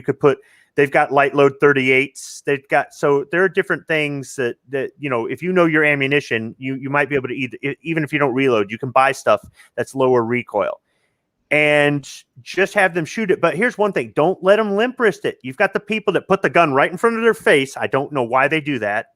And then they limp wrist it. and it pops them right in the face or something like that. And also let them know that if you're giving them a semi-auto, that it ejects a brass. Don't have them show up with a low-cut shirt or something else like that, where it's going to go down the shirt and they're going to be doing the funky chicken with a loaded gun in their hand. Right. Mhm. I mean, there's some things that you can do to mitigate that. And you just talk to them and explain them. And then you demonstrate it and go, see, it's not so bad. And then the first time they pull that trigger, if they're not, if they don't have to hold on to it with a death grip, but you also don't want to limp wrist it. Right. And they get that feel. Then the next time they get a little better. Next time I don't know how many times I've seen somebody shoot an AR-15 for the very first time. And after they pull that first trigger, or pull the trigger the first time, or maybe they're shooting it and they're having trouble with it because the way they're holding it or doing something else, and you just take a little bit of time and show them a couple little things, and they pull the trigger, it doesn't seem to bother them, and they actually hit the target, and they look over, and that smile on their face is priceless. Now, I've started my sons on 38 special revolvers. However, I would probably say maybe starting somebody on a rifle is a better option in some cases, because they get used to the gun, the kick, the noise, all that. Then go take them to a handgun, and then don't take them to the world's most powerful handgun. And they're already ready for the recoil. I remember, and think about this, Kingpin. How about a shotgun? The first time I handed my son a shotgun, he was shaking because he thought it was going to knock him over because of what he's seen in the movies. And he had already shot handguns and rifles, and he did just fine. But he did not want to handle that 12 gauge, and it kicked. It hurt his shoulder, but he said that wasn't as bad as I thought. So, I mean, just think about the first time you've seen somebody shoot a shotgun, right? But for a woman, have you not seen my video? I didn't do very well with the shotgun. Well, what do you carry? What millimeter do you carry? A 9 now, Stacy? I carry a 9 right now. I carry the Shield. Okay, so you're pretty much comfortable with the recoil of the 9mm, right? Yeah, and I actually, whenever the dogs were barking, I was texting Snob and stuff because I couldn't remember if I shot a 45, and he said I did. And I asked him which ones, and I kind of remember, so I don't. But they were all after, I shot them after I got used to the 9. I got used to 380, and I know I shot his 40, and I did shoot some of the 45s. You shot the BFR, didn't you? Yeah. Yeah, that was what, 30-30? That one was the revolver, wasn't it? Yeah, but it's a revolver chambered in a big rifle cartridge. Yeah, it was 30-30. I think Snob had that you guys were shooting, wasn't it? Yeah, that one revolver we got from that was huge. I mean, that's the BFR. I had no problem shooting it. I think I even hit the target. I even did with the Desert Eagle, but it was so heavy. Now, do you think your recoil sensitivity was actual physical issue, getting used to the gun, or do you think a lot of it was psychological now this far into carrying a gun and shooting and stuff? Both. A little bit of both. A little bit of both, because I didn't really like I mean, I really only wanted to shoot the 22, and he would sit there and try and get me to shoot the other ones or the 9, whatever. But it's a little bit of both, because I wasn't comfortable with it. And the key's going to be, I mean, I'm guessing you're taking new shooters tomorrow, right? No, I'm just having a conversation with some friends. Oh, I thought you said you were take one. But no, the main thing is just, Nobody hangs out with me in real life. Come on. Well, I would. You have to say that you're my internet friend. Actually, I tell everybody that you and Jason are my internet boyfriends. I was in a car for almost 3 hours with Kingpin. He's a good guy. Don't let him fool you. Same with Squib. The car for 3 hours with him too. Same day even. Same day, yeah. Same day. I don't know. I need to come back out. I mean, go to the next time they have a DC rally or something, because there's a lot of you guys that I haven't met yet that I want to meet. Or plan to get together or somewhere. There's a lot of you guys that I haven't met yet that I really want to meet. And I'm pretty cool and fun, right, Buck? Yes, ma'am. Best one out the whole bunch up there. I had a great time up there, though. Yeah, it was fun. Rob says when he had his lady shoot his 12 gauge, he ended up taking her to the hospital. So now she just sticks to the 20 gauge. My wife, she'll shoot my Smith & Wesson 627. She loves that revolver in 357 Magnum. She won't even use 238s in it. She's like, you put 38s in that, I'm going to kick your ass. She wants to shoot it with the 357. She will not shoot my 20 gauge shotgun. See, my friend's wife, she hopped right down. First time she ever shot was my Ruger AR. She hopped right down, bang, and turned around with that big smile like Squib was talking about, and just fell in love. And she's break it all the way down. She's a better shooter than both of us if you're looking at a rifle target. And for whatever reason, anything she'd sit down behind, whatever caliber it was, whatever kind of gun, she'd pull the trigger, and if she didn't like it, she didn't shoot it again. And then the only thing that she didn't shoot, and was probably a good idea, was the 3.3 Lapua. She looked at it and she was like, I'm not interested. But she could handle any rifle just fine. You take her over to the pistol side, and the weird thing is, regardless of whatever handgun you put in her hand, she really didn't like it because she's got bad wrist. My Smith & Wesson Shield, little compact, chambered in 40, she liked the best. So the gun that's supposed to be snappy and hard to shoot was the one that she felt was the most comfortable. Yeah, my wife's weird. She does not like shooting my Heritage Rough Rider, but she loves shooting the 357. Yeah, I don't know what it is. She can't tell me why she doesn't like the Rough Rider, but she just doesn't like. She says she doesn't like it, but she won't tell me why. I asked her, "Why don't you like it?" It's like, I don't know. I just don't like it. It's like, you got to have a reason. Like, I don't know. Because there's been a few guns of his that I don't like, and I don't really have a reason for it. I mean, there's just something about it that I don't like. Sometimes I do. Sometimes it's the way it feels in my hand. Sometimes the way it feels when I shoot it and stuff. But sometimes there's just, we can't put into words, like especially women that haven't, not as knowledgeable as some of you guys are about guns and stuff. We just don't always have the words to put it into words. Yeah, the crazy thing is she wants one of the Taylor & Co. Uberti 357 revolvers. I was like, you want that one, but you don't like shooting my Heritage Rough Rider. They're both based on the same style pistol. They're both based on the 1873 Single Action Army. So, exactly how long have you been carrying the Altor, Stacy? Huh? How long have you been everyday carrying the Altor? I don't carry the Altor. I don't even know. I don't even know if I could even, like, it was already had the bullet in it whenever I shot it. I don't even know if I even know how to reload it. You don't have to play coy with us. We know. It's okay. Hey, at least I can hold on to that gun. That's why you carry it every day. Nope, I carry my shield. I've been carrying the shield. I haven't even carried my 380 in quite a while. Yeah, and after all that work Snob did on it, too. I know. Well, I have this holster that I love for the shield right now. It's Probably don't work no more. It works. I think I need to go shoot it. Now that it's getting warmed up a little bit, I need to go out there and shoot it. Because I haven't been out there shooting in quite a while, actually. I know you talked about it a couple times before, Squib, but just saying that you decided to everyday carry, would you just stick with the 1911, or would you go out and buy like a different type of polymer gun or whatever to everyday carry? I did, and the only reason I didn't get rid of that gun is because one of my kids wants it.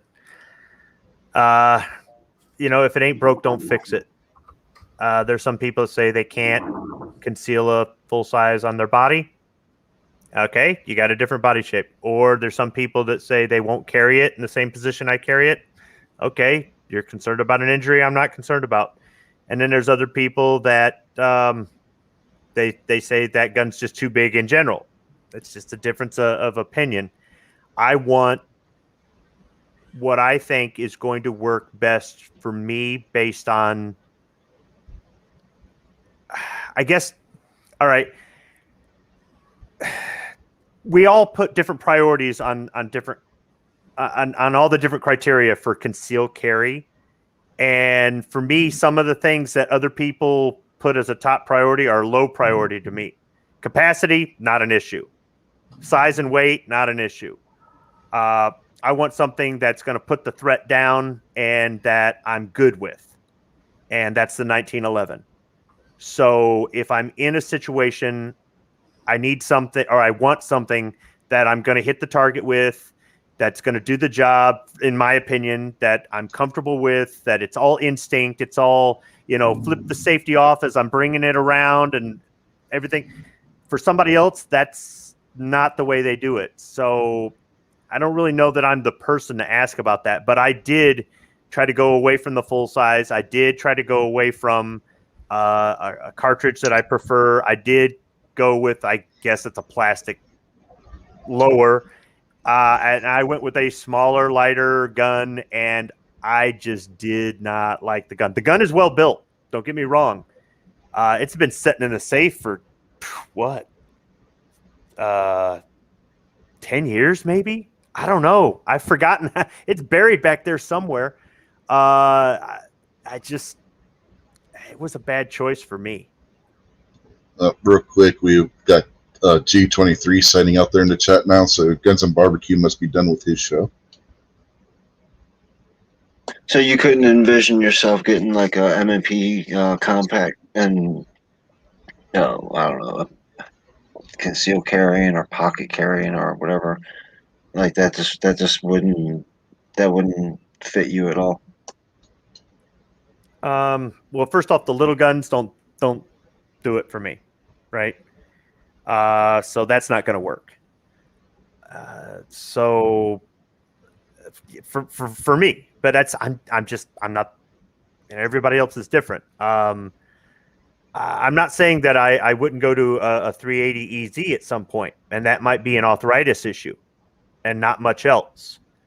So, but that has got really good sights, and you can put a grip extension on the base plate of the mag to, for if you've got a normal size hand and stuff like that. So I like the fact that it's got a manual safety thing, so at some point, maybe I'll go to something like that, but that one might be considered a compact gun, but it's fairly normal size. Actually, I shot Travis P11's, what is it, Taurus PT-111, and that's the smallest gun that I've shot that I said I could carry this.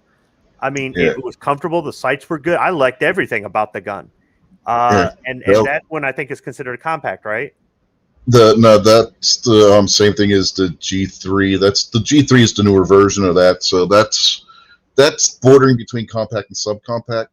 The Glock 19 is actually compact. What would be considered a compact? The Glock 17 would be a full size. To give you a size reference, there.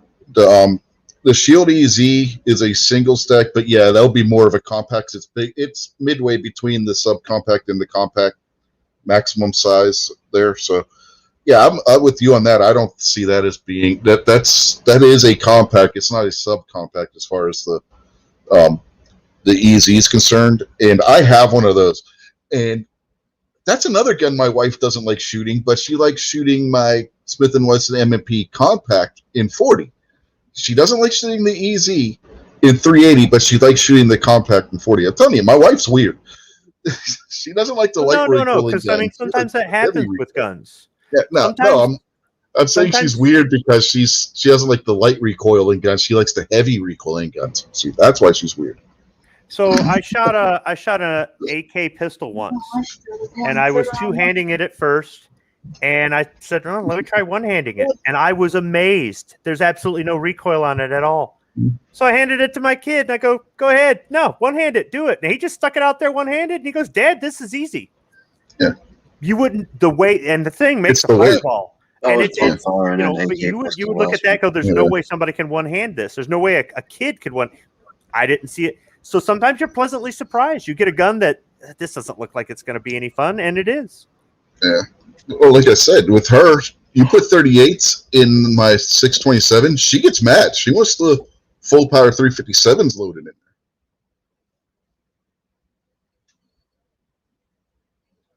That's why I'd rather ask you the questions like that about the carry pistol, Squib, because 90% of the gun channels chats about carrying or about the small compact inside the waistband pocket carry, and I wanted to hear some type of different perspective on it.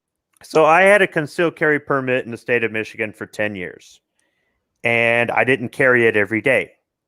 That doesn't mean I never carried it, and I've carried it out of state, and I've done this and done that, reciprocity, blah, blah, blah, blah, blah. All right. Concealed carry doesn't bother me. I prefer open carry, honestly. But that doesn't mean I'm against concealed carry. But a lot of conversations are, it's got to be small, but you've got to pack as many rounds in it as possible. It's got to be lightweight. You've got to be able to conceal it. Definitely no off-body carry. Don't carry in the small of the back. I mean, there are these, and it's like, Gotta have a red dot. did everybody go to the same class and go, I don't know anything about guns. Teach me how to conceal carry. That's because everybody says the same crap. It's also the stance too. I use older shooting techniques, whether it be a long gun or handgun. And when I'm at the range, or I'm shooting with friends or whatever, they look at me because I don't grip like everybody else. I don't have the same shooting stance.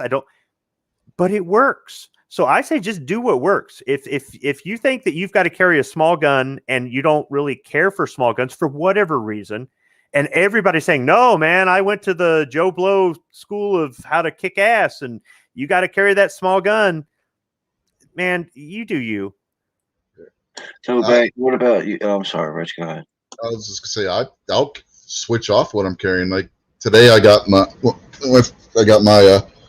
SIG P365, but there's days where I'll carry my P10C, and I got the suppressor ready one, so that's got a 4.5-inch barrel on it, even though it's considered a compact because it's the P10C. It's got a full size barrel on it. So, what's important to you when you're thinking about your concealed carry gun or your carry gun, Stacy? Are you thinking about capacity? Are you thinking about weight, concealability, how cute it is? I mean, like, what do you start thinking about when you're trying to figure out what's right for you to carry? To carry or just what particular gun? Not the act of carrying itself, and whether or not you feel like you. I mean, that's something you can talk about if you want, but you can. I'm just talking about the ergonomics and all that kind of stuff involved in the gun itself.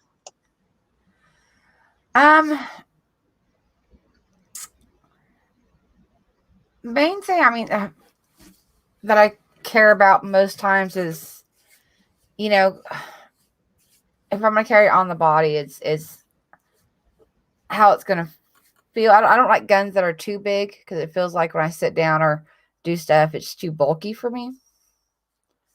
So, and I usually carry it right around my right hip or whatever, but the shield is like perfect size, but I also don't carry every day like I should. So, well, I mean, how much like the size of it on your body, you also got to take into consideration in your hand. Like, do you like a real small grip on or do you like a big fat grip, or does the grip and the comfort in the hand trump the feeling in the holster? Like, which one's more important, the feeling it on your body or when you actually have to have it in your hand? when I actually have to have it in my hand, I mean, I have to be comfortable having it in my hand and holding it and shooting it. I mean, because if I'm not comfortable with the way it feels in my hand, then I don't see a reason why I would carry it. Right, that makes a lot of sense. Now, Mystic, So you yeah. said you don't carry every day, comma, like I should. Why should you carry every day? Carry if and when you want to, and if when you don't want to. I know. Well, it just, okay, Snob carries anywhere he goes, everywhere. And I usually do, like I went to Texas yesterday with my sister. So I carried my gun on my hip the whole day because I'm out of town, you know, with my sister and a bunch of, kids that are under 18. But usually, like if I go out with him and stuff, sometimes I don't feel like putting on my belt and putting the gun on, and having it in my purse makes it heavy. And I'm always self-conscious about having it in my purse. And stuff, but I also know he's carrying. So I'm like, okay, well, he's carrying. If anything happens, I'll hide behind him. So I'm one of those people who says if you want to carry all the time and your state laws allow it, go ahead. If you're going to take this thing into a place where you're not supposed to because the law says, and you get busted, I have no sympathy for you. I understand that whole better to be carried out than judged or whatever crap. And that's fine. Once again, you went to the Joe Blow School of Self-Defense. It's your life. If you do a YouTube video e-begging for your defense fund, I'm not giving you any money. Okay. The other thing is the off-body carry. Once again, the Joe Blow School of I'll teach you how to kill people. There is nothing wrong with off-body carry if you're responsible about it. If you're responsible about it, the fact that it is in your purse means it's on you or it's near you. It's where you can get to it. What you do, there's certain ways you can wear your purse, like you sling it over your body, where you're not setting it down, where you're not doing this, the whole thing. Oh, I'll set it down and forget it. Not if you kept it slung over your body. They're going to steal it from me. They're going to have to rip that thing off you pretty dang hard. If you're carrying it a certain way. Well, I don't want to carry my purse that way. Then probably off-body carry isn't for you. But I mean, it's something as simple as that can make off-body carry practical. Oh, you can't get it out of the purse fast enough. All right, everybody's all lightning super fast on their draw, and what's funny is the reality is that people they dream about the scenario where they pull out their gun as the speed of light and they save the day and they're the hero. The reality is it's a messy, fluid situation. And just having it there and having a gun, like you said, if it's not comfortable to hold, why am I carrying it? Okay. Having it there is already making a big difference. You can get a purse and you can arrange it so it's not hard to take out, but yet you still have retention. You can carry it in a way it makes it hard for somebody to steal your purse, hence your gun, or where you're not going to forget it. And if it means that you're carrying and you want to carry, then carry off body. And if somebody goes, that's not what you're supposed to do because I went to Joe Blow School, tell that person to go screw off and then caliber shame them. Okay.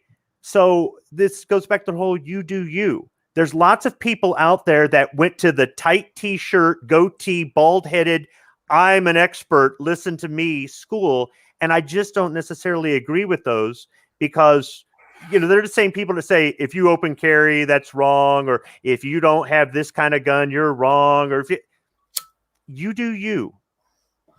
Yeah. See, my purse, this purse that I bought about a month ago, I really like it because it's got two different ways that I can get to my gun. So it's got the typical, zipper on each side on the back part where I can go and use the, either hand to go in either way. It's got the holster I can take in that Velcros onto it. But at the very top of it, it's got a little magnetic opening. So, if I don't want to have time to get to the zipper, it has that. I can just put my hand right in there and get it that way. And I do carry it crossbody. Most of them I still carry purses. I try to get them to be crossbody so I can have it there.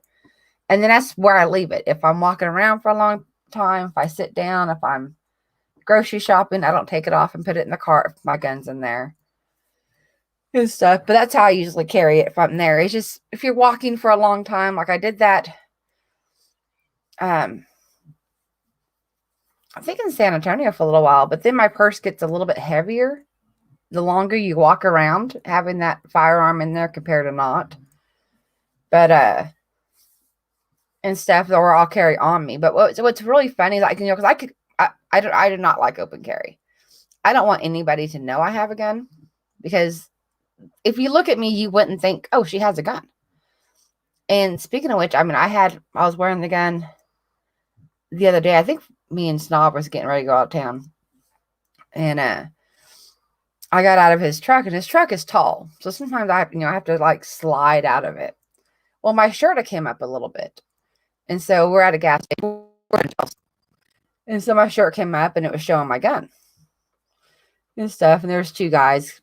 Snob knew one of them, but there was two guys standing there, and they were looking. And they saw, and one of them, they saw my gun. And they just the whole time I'm walking into this gas station, they're just staring at me like they're just surprised. Like they were like surprised because a woman was carrying a gun. So I thought that was funny. But it was like, they're going to be surprised. They're not going to, most times people think of not having females carrying. So, if I was in a situation, I mean, no one's not going to look at me and say, oh, she probably has a gun. I mean, okay, so here's the thing. I'm not anti-conceal carry, and I support your reason for preferring conceal carry over open carry. You're one of the element of surprise people, whereas I'm the whole you don't want a piece of this kind of people. But you say, surprised a woman has a gun.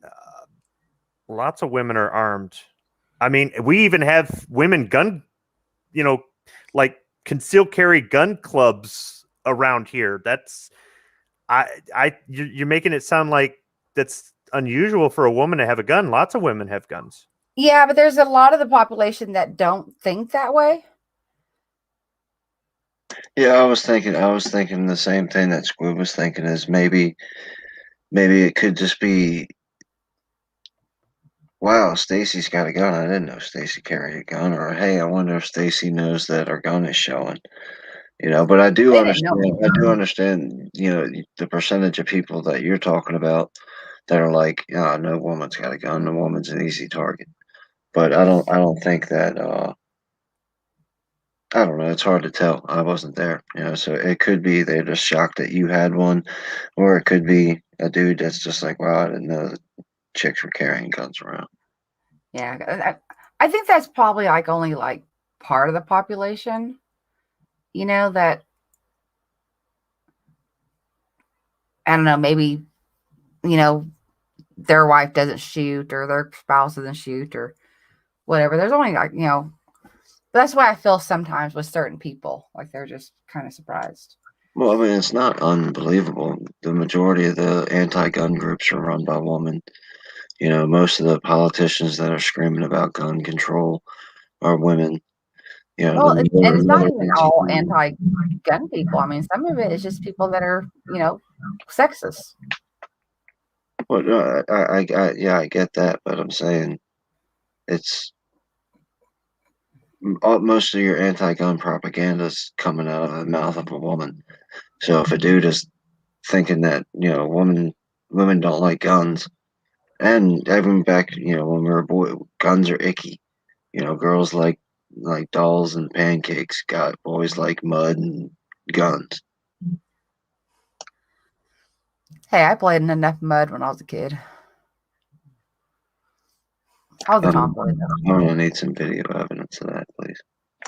Well, I think that firearms can be a way for a couple to spend time together and communicate better, as well as the whole family to spend time together. It took years for me to get it. I shouldn't even say for me to do it. It really wasn't me. It involved my wife finally saying, I want to do this. All right, let's go. And my kids saying, are we old enough? And then after that, it started really costing me money. But if if Snob enjoys going to the range and you want to spend time with him and you're like, you're always going to the range, well, why don't you come with me one time? Oh, I don't want to. All right, then you're never going to spend any time with Snob, right? It'd be the same thing like if he golfed all the time and you couldn't stand golfing. It's like, how do I spend more time? I'll learn how to golf. Suddenly he's looking at you at a different light, you know, that sort of thing. And I'm using you as like an analog for a lot of people out there. There are things that my wife does that is, I said, I hope so. Cause, have you been around Snobs? I mean, do you really think he's someone you want to spend time with? I mean, yeah, you are the more interesting of the two, but you know, somebody's got to do that job. It's a tough job, but you know, you do fine. But what I'm saying though is, you know, my wife has the things that she likes to do. I have the things I like to do. And then we have the things we like to do together. The things we like to do together, sometimes we just discovered them. And sometimes it was one of us going, show me that. And it's not just one-sided either. And I don't really look at it as a male thing. I mean, I see more males at the gun show. I see more males at the shooting range, but I see plenty of females. I see plenty of single dads bringing their daughters on the weekends that the court lets them have them to the gun range and things like that. You know, like I said, we've got women gun clubs up here and stuff. So, but I think that because, you know, like what Kingpin's saying, you know, girls are going, guns are icky and stuff like that. I think that there's that barrier there that could be overcome. And now suddenly a guy's not just attracted to you because of the way you look. He's also attracted to you because you shoot better than him, you know, that sort of thing. So there's a lot of positives to it. And the anti-gunners never want to talk about that. They never want to talk about the family that goes to the range together. They never want to talk about, taking a trip to something like a gun museum or some other type of thing as a family, or that they don't, you know, they just want to make it it's a conservative Christian, right-handed, white male, thing. And that's not the reality of firearms. Yeah. See, Snob, I mean, he tried when we first got together. He told me for years, he's like, you need to go get your concealed carry. You need to go get your concealed carry. And I didn't care about guns. I didn't want to be around them. The only time he would twist my arm to go out there and shoot every now and then was when we had friends coming over. That was, because the range is our backyard. So, we had friends, that would come over and shoot and stuff. And I would go out there. Sometimes I would just hang out and shoot and stuff. But, and he would always try and get me to get more interest in it. And it took me being the one to decide. And actually what did it was, him and I went to the NRA in Dallas. And the more I was around there and just walking around and stuff. And then he got into YouTube shortly after that. And I started talking to everybody on here, and it just kind of slowly kind of built up to where I was getting more interest in guns. And he was shocked when I said, I think I want to go get my concealed carry. And he's like, what? I'm like, yeah. I said, but before I do, I want to go out there and shoot and get a little bit, I don't want to show up to class and be the dumb one. So, and our friends that come over and shoot, his wife didn't have, she loves to shoot. She's been around guns all her life, but she didn't have her concealed carry. So we went together, but it took me, slowly building up to that on my own, in my own way. So. Look how it all worked out. You've got a massive, fantastically talented, superb human being, superstar YouTuber for a husband. Snob's that out there. You can quit kissing his ass and I would Kingpin. Yeah. He's over there off air with the hens, so he didn't hear a bit of that, so I'm sure you're not going to pay up this time. Now, I do agree with you that you had to make this decision, and I think everybody has to, male, female, young, old, it doesn't matter. You've got to make a decision on whether or not you want to learn, and then how far down the rabbit hole you want to go. But sometimes a husband or a father might be the gun person, and they push the wife and or the kids to go out there and do it, because if they don't experience, they won't know. The problem is sometimes that first experience can be a bad experience, and then it's really difficult to repair that. The other thing is you'll have the person who says, I can't do it. And that is a load of crap. You can, all of you can do this. And I will show you how to do it safely. What you do with it after that is, and it can go one of two ways. Either they do it and they just, nope, they had a closed mind to begin with and they never wanted to open it. Or they do it, their mind opens up, and suddenly, you'll be maxing out that credit card. But it's a good thing, though. So you can't have your arm twisted, but I think that if you don't give somebody a nudge every now and then, or encourage them, or dispel their fears, because it's really, there's a lot of apprehension and fear for nothing, for absolutely nothing. Male, female, it doesn't matter. And I think that, like, I remember I had a sales rep who wanted to take me golfing, and I said, I don't golf. And he goes, what do you do? I said, I go to the gun range. He goes, I've never shot a gun in my life. And I said, let's go. And he goes, I got to check with my boss. He calls me back. Hey, my boss is a gun guy too. He thinks it's a great idea. So we went down there and he paid for the whole thing. Right. And I gave him a quick safety lesson, and we shot a couple different guns. And when we were done, we went and we had lunch, and he paid for that too. And I said, well, what'd you think? He goes, I don't know that I want a gun, but I feel differently about them now that you've shown me this. That's what just giving somebody a nudge can do. It's not that we're going to get them to vote 2A or they're going to join the community or whatever. It's that they got over that fear, or they got over some of the lies that they've been told their whole life, or they got over the lack of confidence that they put on themselves when it's really not necessary. All of us can use a firearm. Plus, you can't fake it. If you're not interested in what they're interested in, don't pretend like it. Just tell them that you're not. And another thing to remember is, if your husband or wife is into said thing and they've never invited you to do said thing with them, they do said thing to get away from you. Or they're doing said thing with somebody else. Good point. Yeah, all the kids here, I mean, they've all been out there shooting. Like I said, Braden, he been on trap. I mean, he goes out there with a shotgun all the time and shoots skeet, and he's really good at it and stuff. And then, they've all gone out there. My daughter doesn't like to go out there and shoot. Like, the only thing that she is willing to shoot is the 10-22. Like, she will lay down on the ground with that scope, and man, she can hit any target she wants.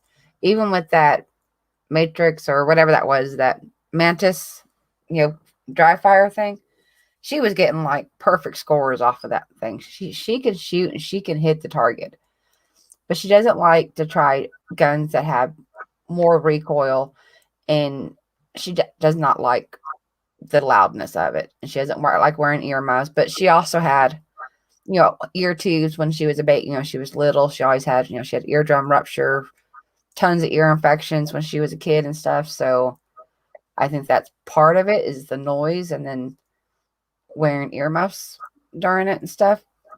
So yeah, see, for her, that 22 long rifle is probably a lot more idea. Yeah. And and she's gonna grow up and become the governor of Oklahoma, and she's gonna be the most pro 2A governor Oklahoma's ever seen. And she's not really a fan of guns. Watch. I don't think she's very political, but okay, we can go with that. So I'm now, looking future. you want to get her shooting? Neither is Joe Biden, If but you, he's president. yeah, honestly, you want to get her shooting? Get a threaded 22 with a suppressor. Yeah. No, It the won't way make any loud bang. about the only way that we can get her out there, and before was to go out there shooting without twisting her arm, was the few times, like when she was dating, she had her boyfriend, and he came out to shoot. And so of course, whenever he was going to come out and shoot, she still just shot the 10-22, but she was more than willing to go out there and shoot the 10-22 because she kind of wanted to show off a little bit. Well, you guys are aware of the fact that firearms, you need your hands and your arms to use, right? So if you're twisting this little girl's arm, the arm probably hurts, and holding the rifle probably. So you should probably do something like kick her in the ass or something, but maybe not twist the arm. Yeah. And, no, you twist the arm, but you give her a 22 pistol with the suppressor that she can hold in one hand.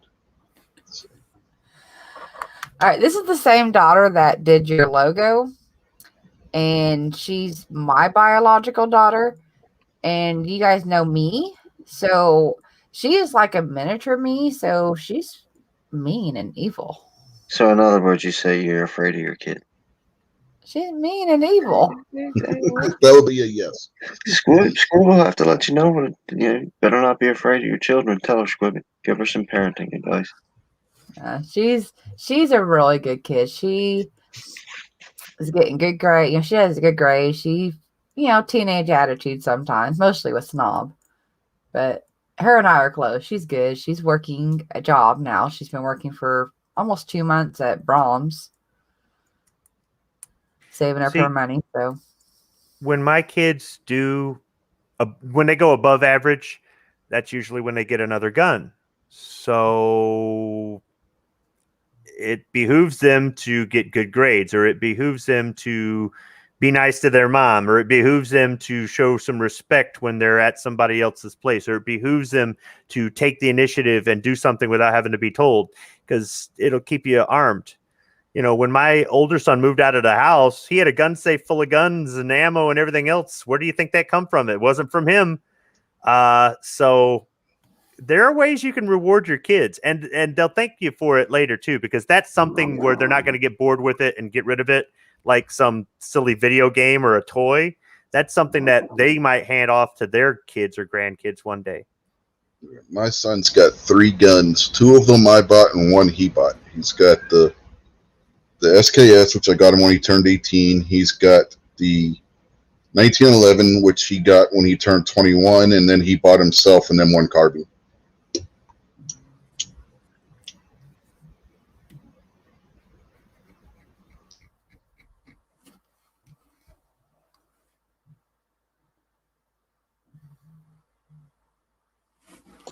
I'm going to bed. Y'all have a good night. you can't go to bed. You gotta stay up. Okay. We'll pretend. Stay. If you leave, I'm just gonna keep texting you all night long.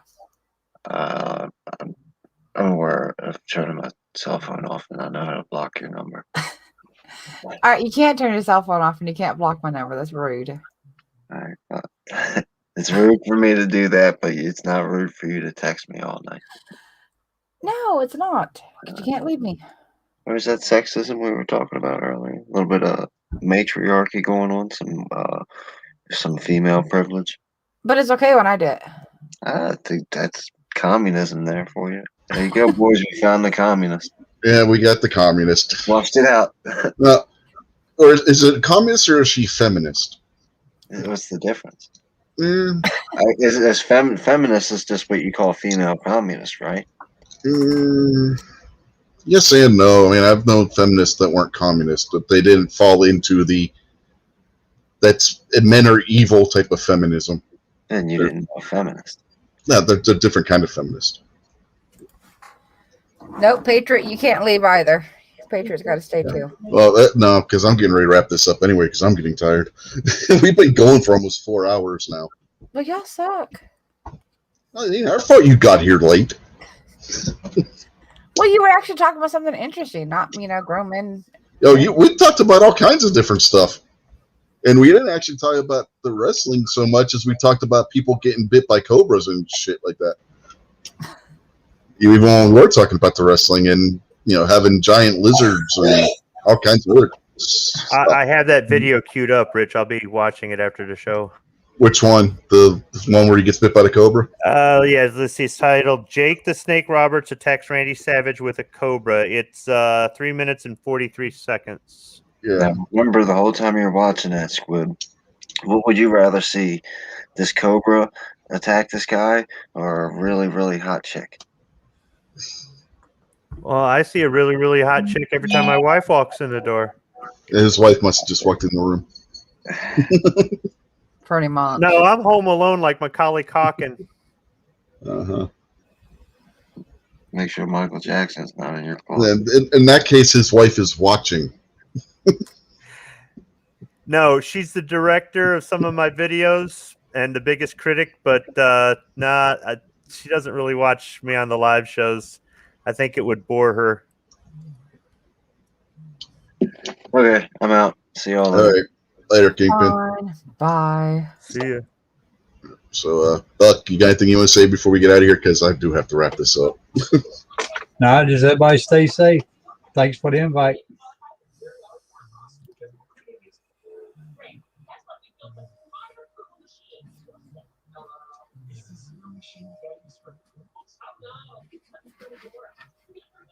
Now it's all quiet. I'm trying to text David, you know. Yeah, Squid again. I told him I was going to text him. Yeah, my camera microphone decided to go stupid again.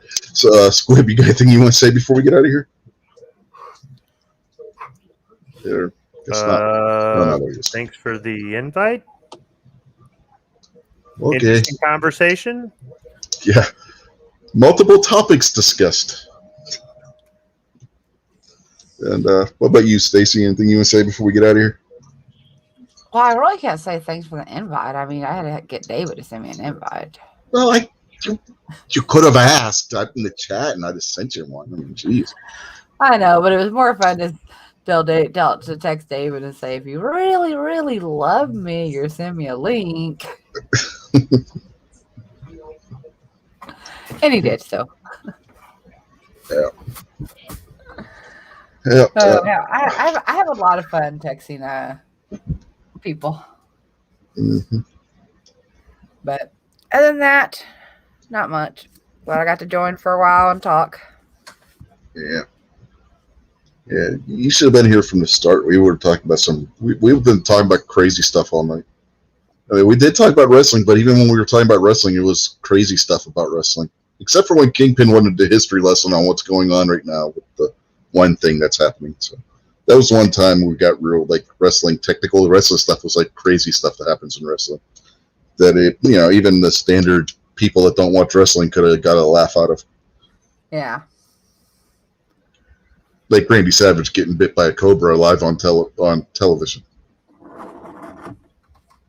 And yes, that did happen. That was the video that Squib was saying he has queued up to watch. They defanged the cobra. They neglected to de-venom sac the cobra. So that got him a trip to the hospital.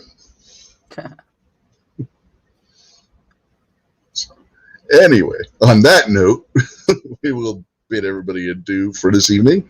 Be sure to return to this same channel tomorrow night around 8:30 p.m. Eastern for This Week Unloaded, which will probably end up on the same kind of tangent where we're talking about all kinds of crazy shit after we go through the one topic that I actually have for tomorrow night. So, yeah, be sure to, we might end up talking about that topic all night. Who knows? But, be sure to check out tomorrow night's show, and we will see you then. Have a good night, everybody. Later, everybody. Later. Let's not push the wrong button. We pushed this big red button.